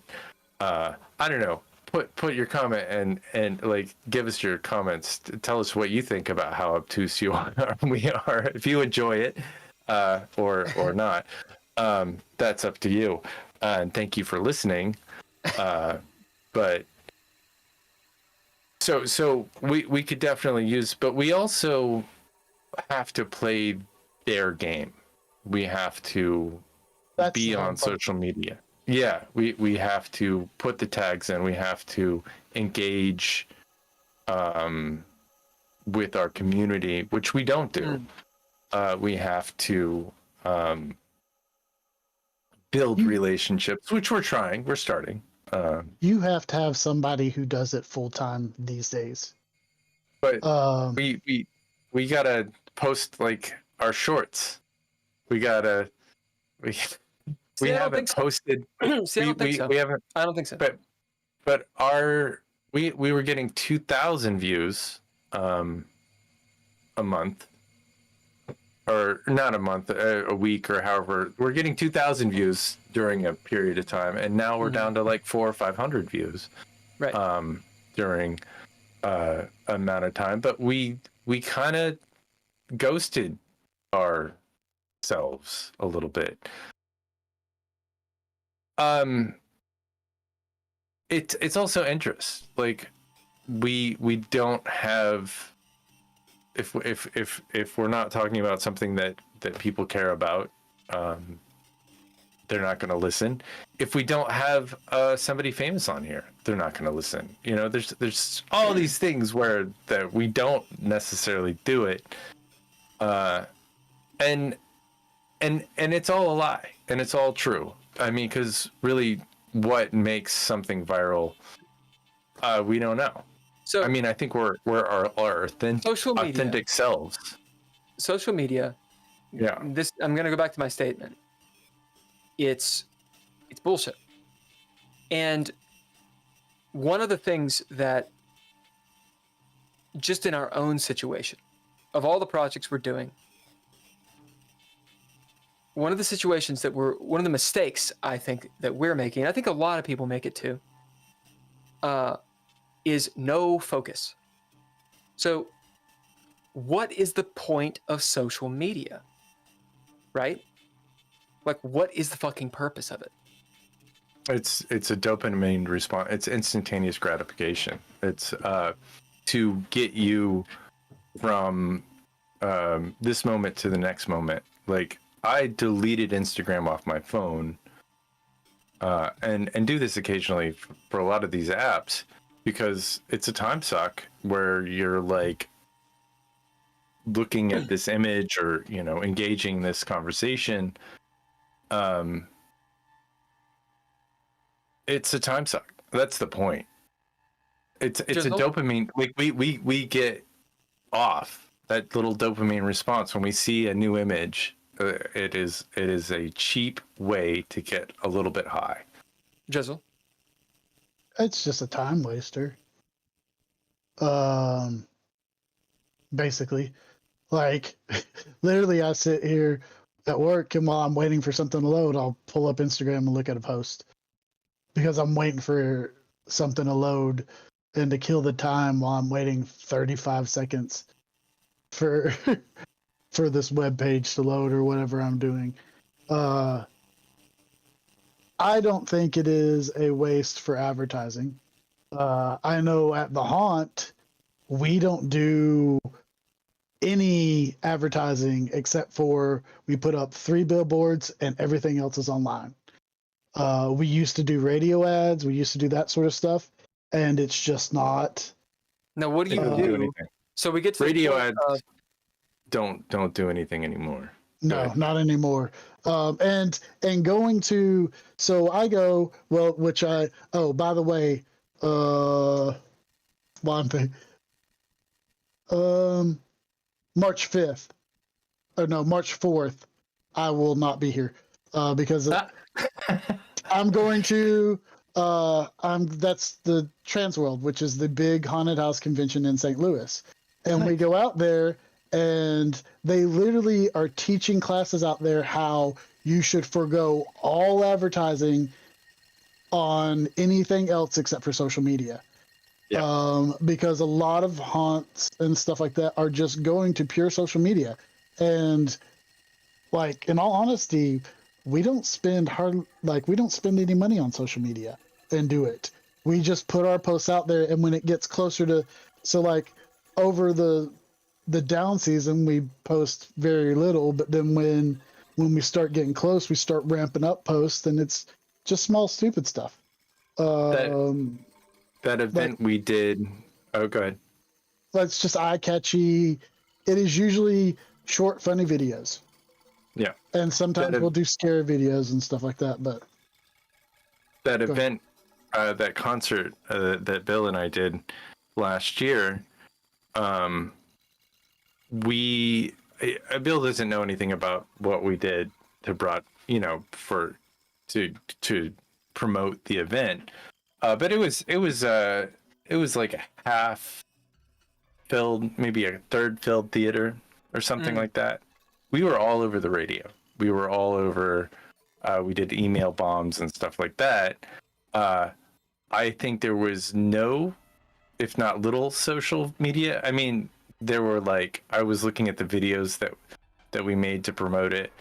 I mean, there might have been 5 fucking likes on it. But they didn't put the money in. And the reason why we don't have a bigger audience is that one of the things that we could do is we could click the promote, button on our live stream or on our media and actually pay to get more views, like many people do. I don't think we should do it, but it is that is how you get the word out these days, because people are just on their phone, and a lot of those too aren't like you don't get what you pay for. Yeah, because that's what I'm trying to say is it's oversaturated, and sure. Basically, what I have done. It depends on how you do it. What I figured out from some research, and from listening to people that are successful at social media, these things. First, you don't promote; it's dead. Hashtags dead. No, in fact, I've been told. Who knows if this is true or not? I've been told that if you hashtag too much, you get shadow banned. Oh wow! That they're not using the algorithms. Basically, the golden age of Instagram going nuts and getting famous. Sure, it happens, but the golden age's over. So what happens is you are rewarded for getting on there for being on there, for posting, but your stuff is only going to circulate so much. Yep. And I think it's more transparent on TikTok. If you go through TikTok, you'll note all of the videos have basically the same views. It's not across the board, but pretty much it's like, oh, you're one of those people that gets 200. You're one that get 800. Oh, you got 1,000. But the difference, what I'm saying is I've been in advertising for a long time. I do like what Rodney said, which is word of mouth. Yeah. I agree with that. Word of mouth is a huge way to get some notoriety. But, you know, if we had tens of thousands of dollars or $50,000 or $100,000 in an ad budget, literally what I would do for this podcast and for the Red Writ or Into Space is I would do very specific advertising. So I would go to a con and I'd see like, okay, this con is happening in this area, and I would advertise specifically to those people at the con, and that targeted. Very targeted advertisement. Whereas if we did, if we just paid YouTube to give our content to people, it's going to give it to people that aren't necessarily relevant or you know would have any interest. So there's an option. So targeted advertising, I mean specifically local targeted advertising is what we would do, but it's very expensive for like something like what we do. We'd be better off getting on a panel and doing word of mouth. Right. Yeah. So we're getting down to my argument, which is we've got Instagram, TikTok, Twitter, Facebook, X, fucking YouTube, all of these things, all of these platforms, they want your time and they want you to create content for free and have people on them doom scrolling. Here's the thing. The people that I have seen that are successful on these, I hear the same thing over and over and over. And it is this: focus on one. They say, are you an Instagram person? Do the Instagram. Are you Twitter? Do the Twitter. Are you TikTok? Do TikTok. Now, once you get an audience, sure, have a presence elsewhere. Sure, why not is the question. Why not? Why not? I'll tell you why not. Because it takes a fucking forever amount of time to do. It is a constant thing. Doesn't seem like it. It's like anyone who has ever checked their email. You spend an hour checking your email. It takes forever and ever and ever and ever and ever. This isn't one platform. This is all of them. So Ken, this is why I have taken a big old fucking break from social media, from posting anything. Yeah. Well, we're not posting. We didn't post our last, 3 that's a separate Monday nights. Separate thing. We're also switching. That's a separate issue. Yeah. We're also switching up the podcast to a different podcast site, which I have been putting a lot of time into that. You have. We've got 4 episodes on our new podcast. We were putting up a short on literally every one of those social media platforms. A short that you created every single day. Yeah. And the net return on those platforms was nothing. How many views? 5, very 15, short, small. Not worth it. Now someone could say, well, if you're not willing to put in the work, go fuck yourself. No. That's not how these motherfuckers did what they did. Right. But I do think that we should pick one, and I think we've got 2. It should be Twitter. It should be Twitter. We've got Twitch. No, we've got Twitch and we've got YouTube. And then like Twitter, I never figured out how to get a follower. People don't follow you on Twitter until you're famous. Twitch isn't the same thing. Twitch is a streaming service. It's not really social media. It's not really social media. that is social media. I mean, what we're doing right now is social media. We're on. I mean, we're Okay, well, on we're fucking Facebook with and semantics. YouTube, and And we're fucking with semantics here. You're either being obtuse or not understanding what I'm saying.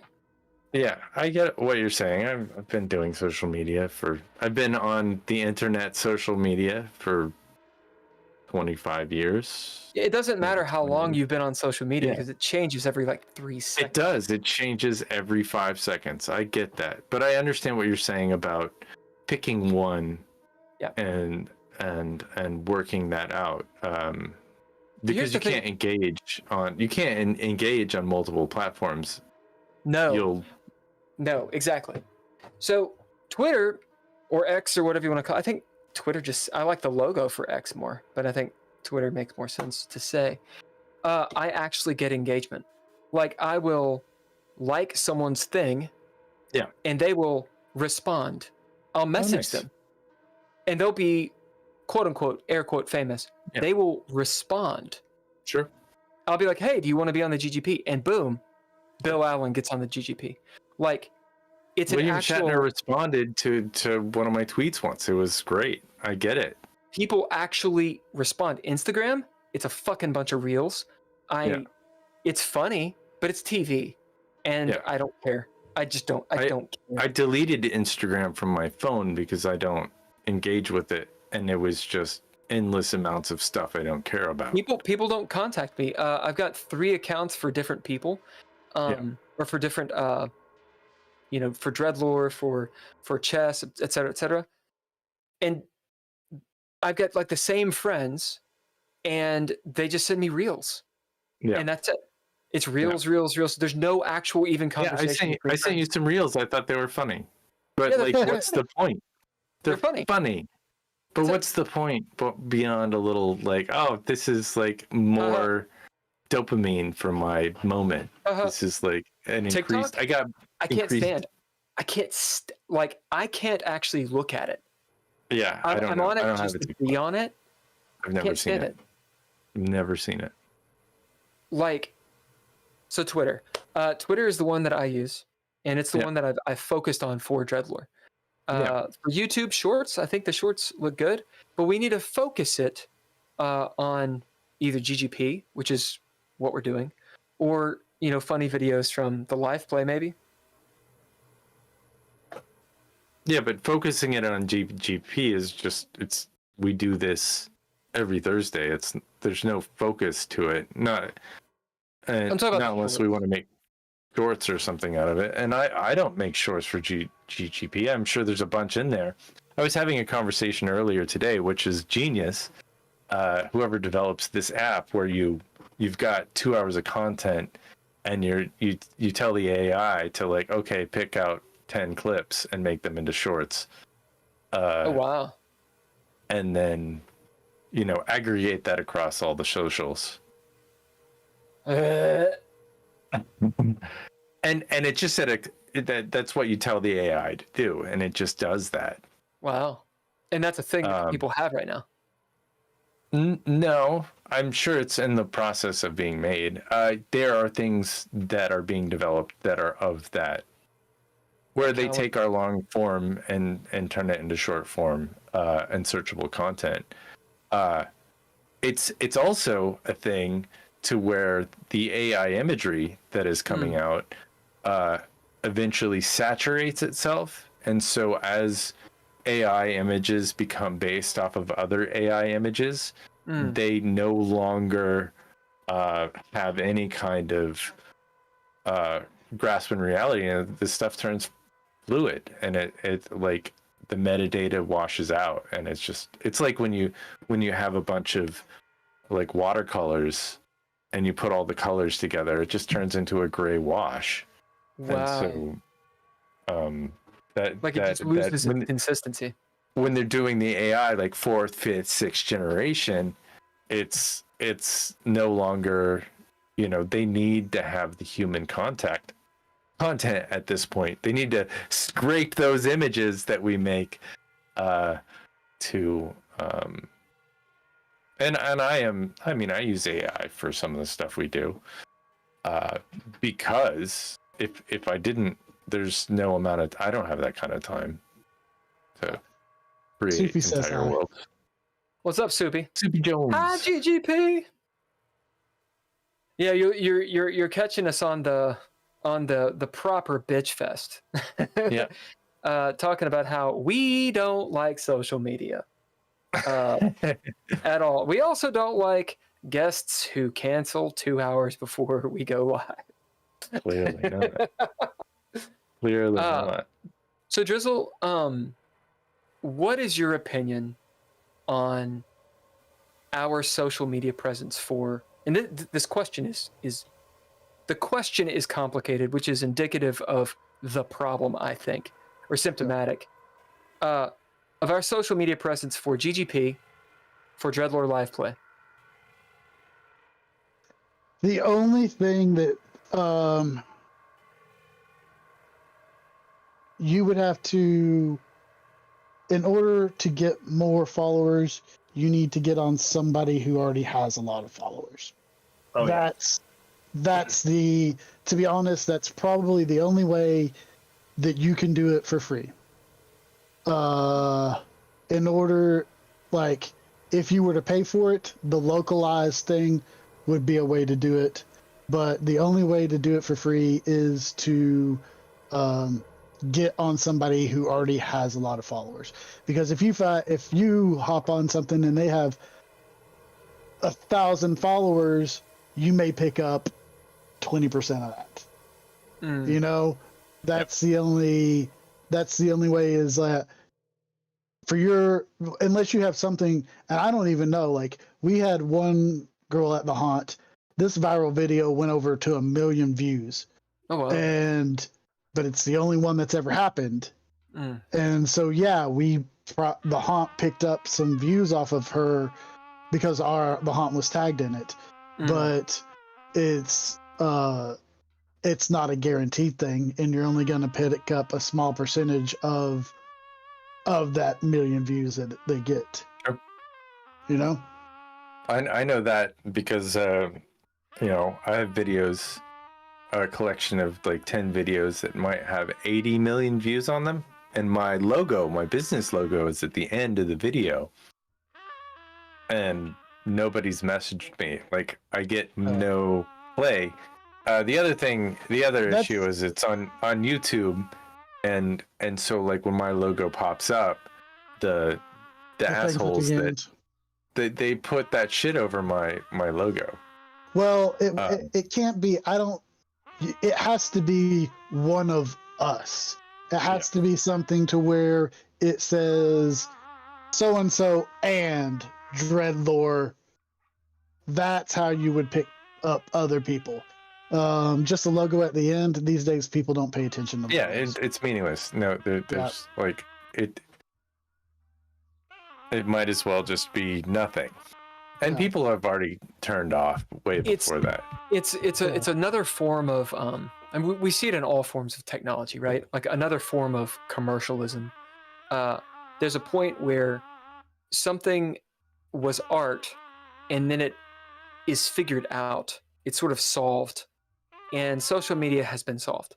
Everyone's on it, so you might as well promote to it. Like the irony being when, you know, the Facebook was started and such, they didn't have any ads because there's this idea of like, well, I don't want ads. This isn't about ads. Social media is completely about making money and promoting. That's all it is. Buck Mudd is responding to the question of, is it ever okay to show your temper in a professional situation? Drizzle, would you like to read Buck Mudd's response? It depends on who you are. Yeah, good night, Rodney. It depends on who you are. I've never been in a professional situation where showing my temper would have been a good idea. Yep. It's always bad. Unless you're a social media person and you want to show your temper, then apparently people love it. I didn't show my temper, but one of the producers of Dumb and Dumber told me that I was the most passive aggressive person they'd ever met in their life. Oh yeah. No. Oh yeah. And I was trying to help him out, but like it was It was a bad time for them. You don't have trolling skills. You don't have trolling skills. I do. You do. But you got that old school troll, like that AOL.com chat room troll style. That's where I focus my social media. That's Does anybody is AOL? My MIRC ability is back, fuck yeah. baby. Oh hell yeah, dude! Get on BBS. Is AOL still a thing? Because there's still AOL. I have clients that have AOL email addresses. Do they say you got mail and that whole thing? I don't know if they pay. Yeah, it says you got mail. It's got the sound, but they have them. I don't know if they pay $20 a month for that email address or not. I don't know if they charge, but like AOL charged like $20 a month to people like that I knew. 28.8 baud rate for like their dial-up. Yeah, right. For their dial-up. Do you remember when it was like? Because this is just aging us for real. But I remember getting on cyberspace, and there was a commercial of like the Silver Surfer or something, surfing the web crawler. Yeah, you guys remember web crawler? Web crawler, but I don't remember the commercial you're talking about. Yeah, it was like cyberspace, and I was like, holy shit, I'm getting on cyberspace, and I thought it was gonna be like VR. Yeah. Because I saw that movie like Hackers or Hackers. Yeah. and it's like so you do the modem sound, and it's like all AOL, and my dad was like, okay, you got to be quick because they charge you by the minute. Yeah. And there was a counter, and you were like, oh shit, like it's literally counting up how much this online session's gonna cost. What was? Yeah. It was like 1997 net zero for me. That's where I was like, I got a net zero and like loved that stuff. That was the last time I had a phone line. I only had a phone line because I had net zero. Did you have DSL? Or no, it was just your modem. It was your modem. It was a modem. I can't remember if it was through the phone line. It was through the phone line. Yeah. Through the POTS is what it's called. I definitely had watched YouTube on it because I've been on YouTube since 2006, and I don't know if I had a cable modem at that time or if I had dial-up. I think I had a cable modem, even though funny, I probably said this in a prior podcast, but we have a long podcast, so they probably they don't know this, but I got a bill from Net Zero maybe 5 years ago. And I laughed out loud. I was like, is this a scam? Like they were trying to get like some weird amount of money. I think Skype did that to me too. Like they had an old credit card or an old account, and they're like, well, no, you owe me $600 because you have a Skype account now. And I was like, you can't.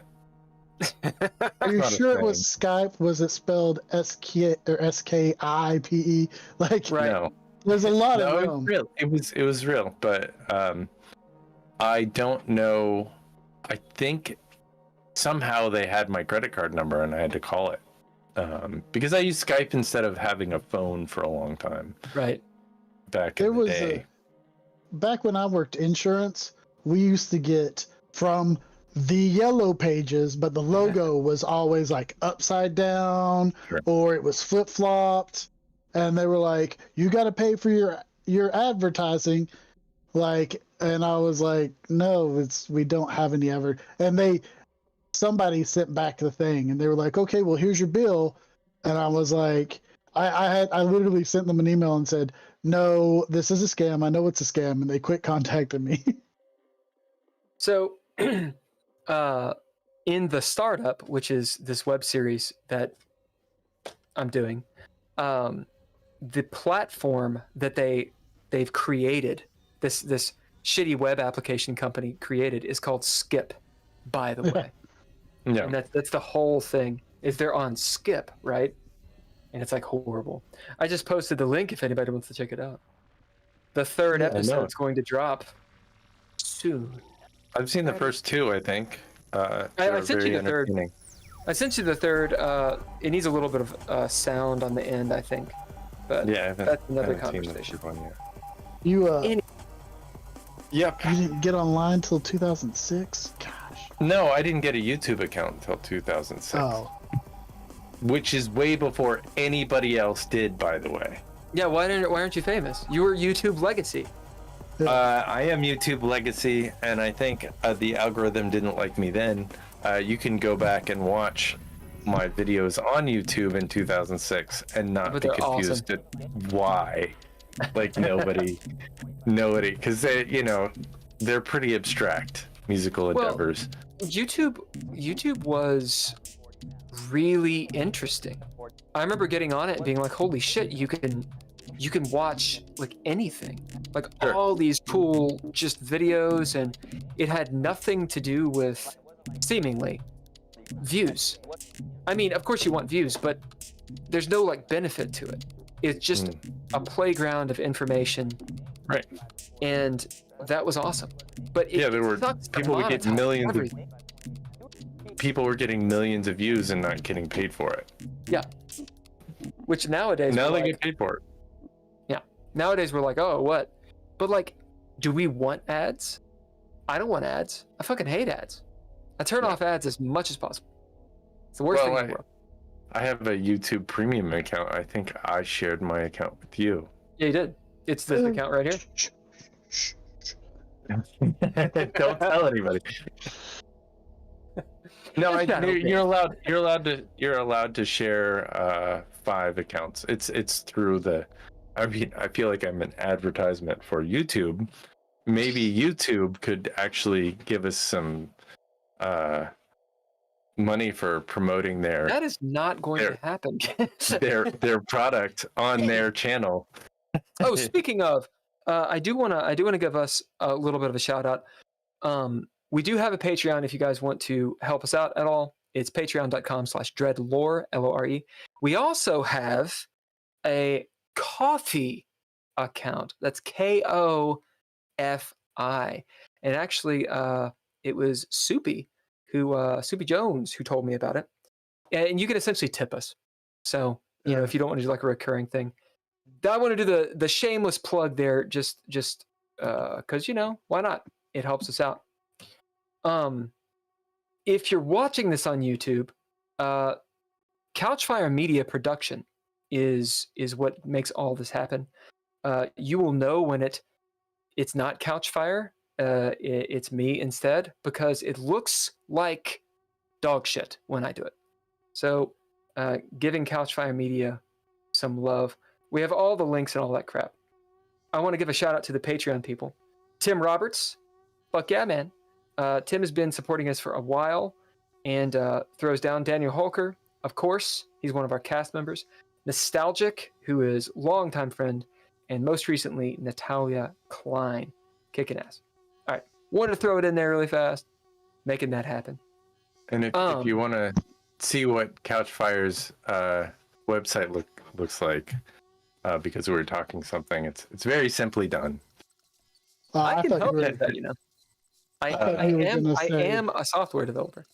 I thought you were going to say if you want to see my video from 2006. You post that. Oh no, I'll play the video from 2006. I do think we should probably yeah, we got about maybe 15 wrap minutes. it up.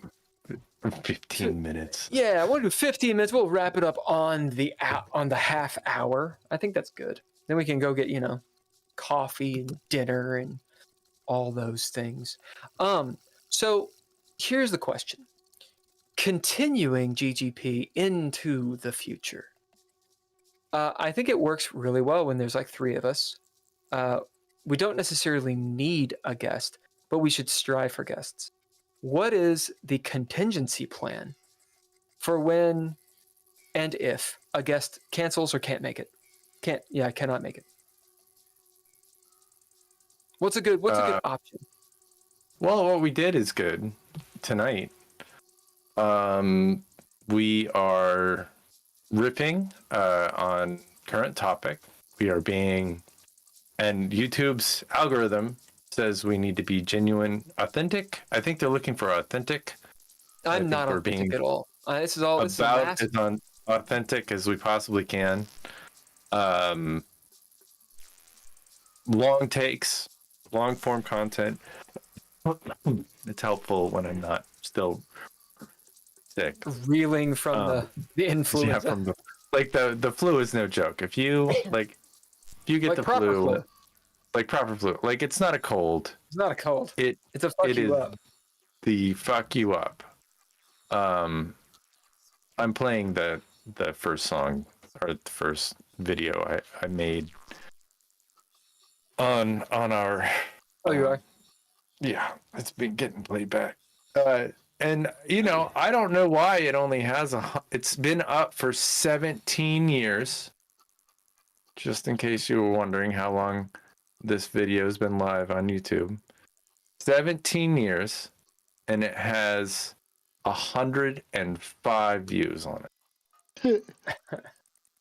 Will, were you there when we made the video of we called it Mjolnir? It was basically taken off the Epic Mealtime or whatnot, where we made like the hamburger wrapped in pizza and all that sort of stuff. No, I was not around for that. That was the first video that I ever put online, but it was on Vimeo. So I don't know if Vimeo's still up. Yeah, I know, but I was like, I don't know if that's probably the only video I have on Vimeo. You should totally throw that on there. We'll do that all day. Yeah, we'll live stream talking through. So I'm sure that it has mutated a million times, but the Spanish flu, which interestingly enough, we don't really consider that racial or any kind of slur, although we would today. The influenza of 1918 that killed an absolute tremendous amount of people, and one of my favorite artists. I believe they renamed influenza. And yeah, what I had was influenza. Yeah, so surely it's not the same thing as what it was in 1918. But No, from what I understand, it's similar. It's that kind of thing. It's the thing that actually takes you out. I thought I was gonna die. I was like really close to wanting to call the hospital. The ambulance. Ambulance. That's take me in. Like proper sick. That's. We are glad that you're back and not dead. We're glad you're not dead. One of the things, little helpful note. Vicks Vapor Rub, I think, got me through the night. I don't know why, It's but awesome. it did. It helped me breathe a little bit. I have an inhaler that my old inhaler was a long time expired. It expired in 2022, and so I got a new inhaler since then. And then the Tamiflu, I thought, helped me a little bit. Tamiflu and Theraflu, although it's disgusting, it'll help you out. Well, Tamiflu is a prescribed. You can't get it over the counter. Right. I'm confusing. It's a thing. I'm confusing it. The other one, what you said, Theraflu, I think. Yeah. Or that Theraflu. I think Theraflu you can get. Yeah.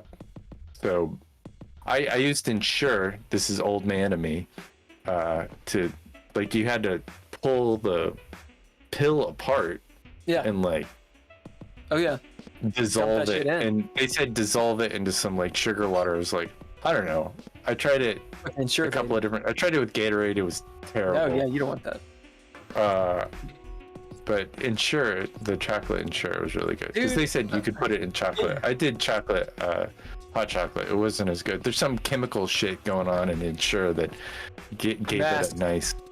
Yeah. That's the deal. So someone I knew back in the day, bartender, who lived pretty rough, packed around Ensure, the whole little crate thing of them, because they were if you want to get over a hangover or if you feel like you're getting sick or whatever, hit up Ensure because it's full of that, and there's this other shit that you give to infants and children. I forget what it's called. Pedialyte.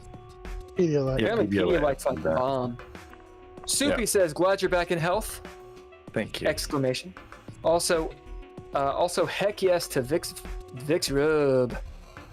I use this shit. I got it in Thailand. Green Balm.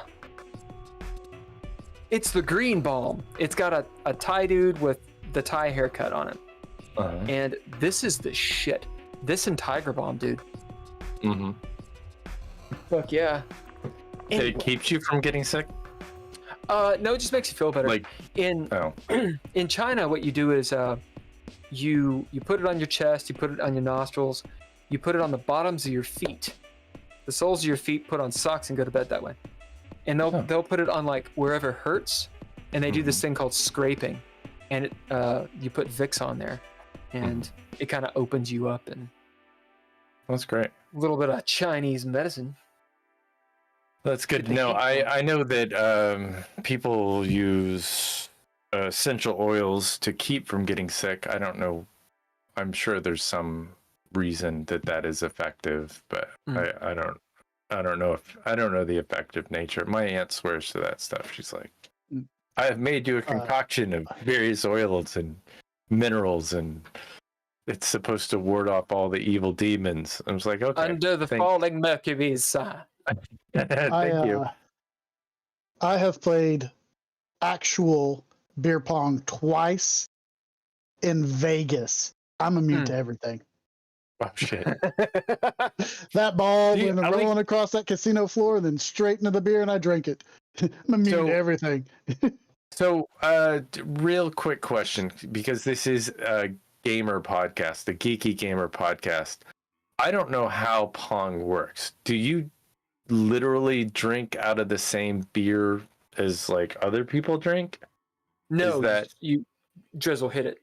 Okay, so the way my generation played it was you had your solo cups on your side, and you would fill them all with beer. That ball would bounce wherever the fuck it bounced. You washed it off in a little cup of water and then threw it back into the beer.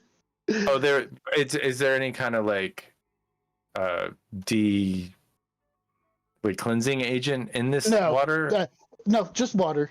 Just plain cup of water. And the dog hair and stuff, sometimes it'd wash off the ball, sometimes it wouldn't. Nowadays, it's all water in the cups, and when you hit a cup, they just take a drink of the drink they have in their hand. Oh, yeah. So you don't have a bunch of beer in different cups. I was gonna say, even if it's bourbon, as we like to drink on the show quite a bit, that is not a high enough alcohol content to kill bacteria. And yeah. Beer is definitely not. I mean, it is definitely not enough alcohol to kill anything. And when I played in Vegas, it was actual. We had beer in those cups, and we were drinking from those cups. Yeah.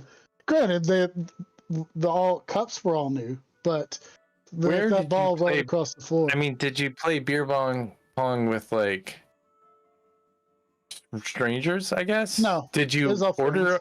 Oh, so it was like at somebody's house? No. Are people betting on this? No. The first time we played beer pong in Excalibur, because they had beer pong set up in Excalibur, and that was probably 10 years ago. And so you went to the bar and ordered a pitcher of beer, and they gave you 10 cup or 20 cups or whatever the number is, and you went down and set it up and played beer pong. Nice. The second time was at the Link in that little bar called O'Reilly's. And that was probably 3 years ago that we played it there. And it was all friends playing, but yeah, we played it the old fashioned beer in the cup and you throw the ball into it. Yeah, I never played it. Maybe one day you and I and whoever else we can get, we'll play it. But yeah, I do like the idea of having water in the cups and drinking out of my own drink. That's how I would prefer to play it. If you don't get exposed to germs. That's what I'm saying. I've been exposed to all the germs now, so I'm Sure. immune. I'm You immortal. and my girlfriend are the same. She's like, not afraid of any germ. Well, I mean, and we grew up in the 80s and 70s, so Yeah. like we were exposed to all of the things because we were allowed to be Oh, exposed to all the things. I take that back. The time that it was 4 years ago, because the time that we played beer pong in Vegas was right before COVID hit. Because we were in Vegas and all the dealers were like, "So what do you think about this COVID?" And we flew back from Vegas, and literally the next month they were like, "We're shutting down everything." Everything. So you got to hit Vegas before it all went boom. Exactly. Yeah. Yeah. I was supposed to go on a trip down the one or go up the one freeway with Allie, and that got canceled. We're going to go from like San Francisco to Los Angeles. Do beach towns. That's what we did back in 2005. One of my buddies and I. He took me through wine country, wined and dined me. Pretty nice. Are you sure you just didn't watch Sideways and are misremembering it? Shut the fuck up. Fun fact, I'm full of these. I met the guy and interviewed the guy who wrote Sideways. Oh. He was interesting. Definitely an alcoholic looking fella. No. But really informative. New as wine. You cannot see this interview anymore because I guess the way that YouTube works is if you get a bunch of infractions or whatever on your account, they'll take the account out. And so years of work has been deleted off of the internet. Thanks, YouTube. So wait, what were the instructions? What were you doing? I don't know. I was fired years before that happened, so I don't know. Oh, you mean it wasn't your account? Yeah. It wasn't my account. Oh, I see. I thought it was your account. It was somebody else's account. Do you not have the video? I don't have any of those videos. I wish I had some of those interviews because I would go back and watch them because they're interesting. Yeah. If anything, it would be, I bet we could have some of those people on our podcast and interview and talk to them as well. Because I think that some of our subject matter is relevant, especially like the guy that was the expert on the, what is that? The Scientologists. Like we need to have that fucking, because that is right up our alley. Scientology. I think we should call it a night, guys. Yep, I think we're good on the Scientology. Yeah, he just loves it. He's such a troll. He loves it. He loves being like, ha ha. It's like there's like a conflagration, like the warehouse is burning down. Ha, ha. Not my Buick. Not my Buick. No.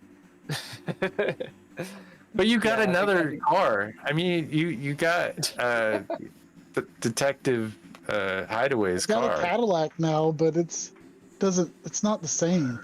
For anyone who's wondering what we're talking about, what are we talking about? Go and watch the Red Rit. Yay, the Red Rit. Check out Dreadlore live play, of which right now there's 4 episodes up. There's so many episodes we're going to be posting though, and it is our game, the Red Rit, as well as Into Space. And also our After Hours stuff is going to be on there, which is similar to GGP. After Hours is sort of like proto GGP. It's us talking about the game and whatnot. Anyway, you can check it out. It's on Spotify, Apple Music, all that bullshit. On YouTube, this very channel. It's on this very fucking channel. All of it is all of it is literally on this channel if you want to investigate. We got so many videos. Okay, Drizzle, I'm gonna give you We'll say Ken, anecdote. Anecdote, Ken, do it. Anecdote. There was once a girl from Massachusetts. She was so cool. She looked at you. Drizzle, last words. I Skin don't. bombs. I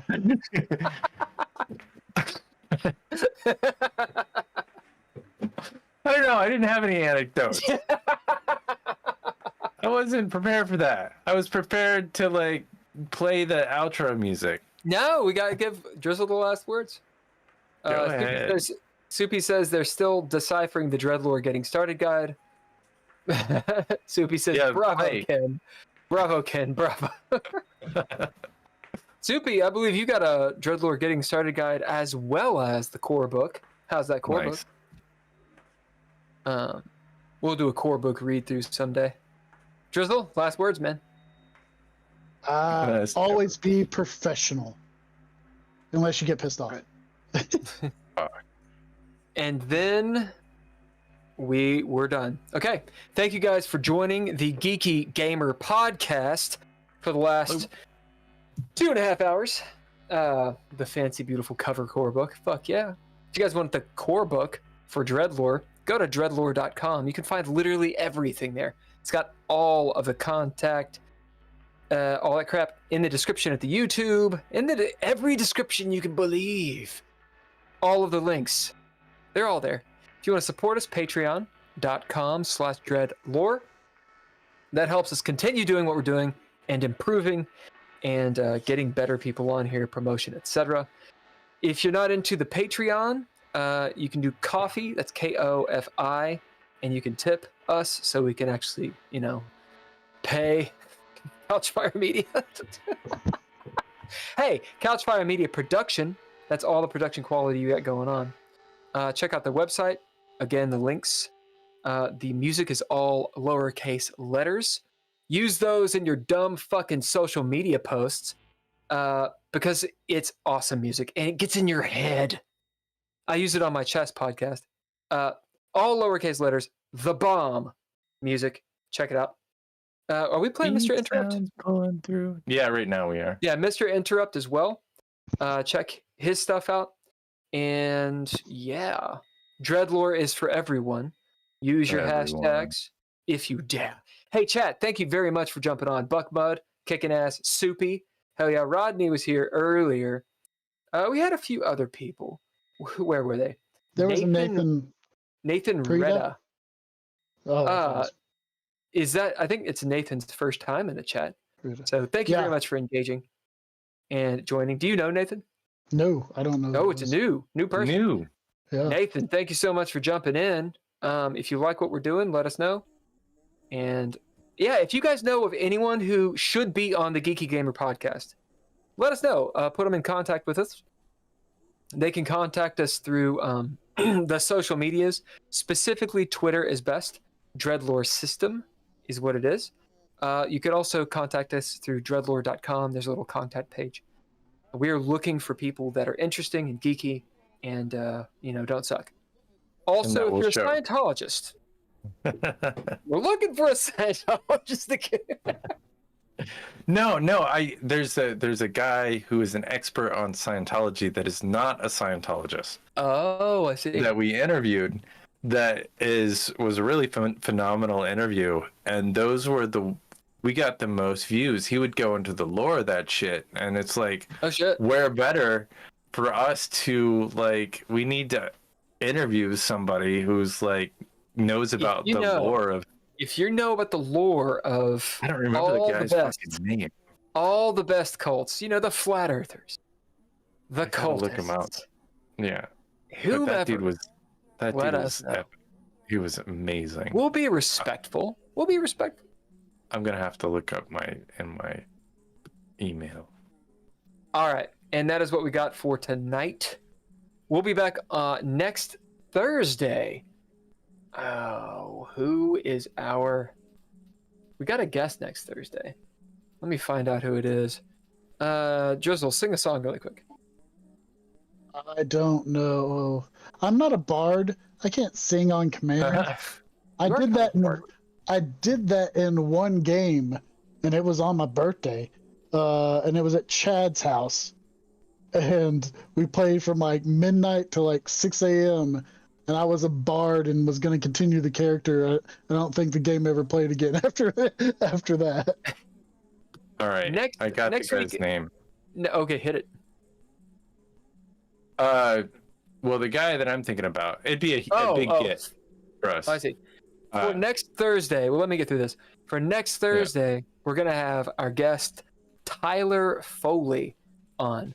You can check him out pretty much everywhere. He's got a pretty big social media presence. But he will be an interesting guest. We'll post a little bit more about him on Twitter or X. And who were you talking about, Ken? Oh, this guy is, for if you're into this sort of thing, into Scientology, if you're thinking about joining up, maybe wait a second and visit this journalist's website. His name is Tony Ortega. He was the former editor of the Village Voice, and he's written about Scientology since 1995 and released a book in 2015. It was about, I guess, harassment of Paulette Cooper, entitled "The Unbreakable Miss Lovely," and he continues to monitor breaking developments in Scientology. So I guess it's an evolving religion, anyway, or fiction or whatever it is. I feel like it goes well with the dragons and elves and shit. I think aliens into space. There's no aliens, so. There's probably... Well, there are. You just can't say there are in Into Space. The Dreadlord campaign. Yeah. They're called the Dianetics, all that shit. Yeah, they got that. Turns out everyone in the Solar System Authority, actually, including your Space Marines, actually are Scientologists. Are they? They win, it turns out. Yeah, Scientologists win. Good. In the year... It was all Tom Cruise. He did it. 2800. Right. Our Lord Tom Cruise still lives, sitting upon the golden throne. See you guys. Bye.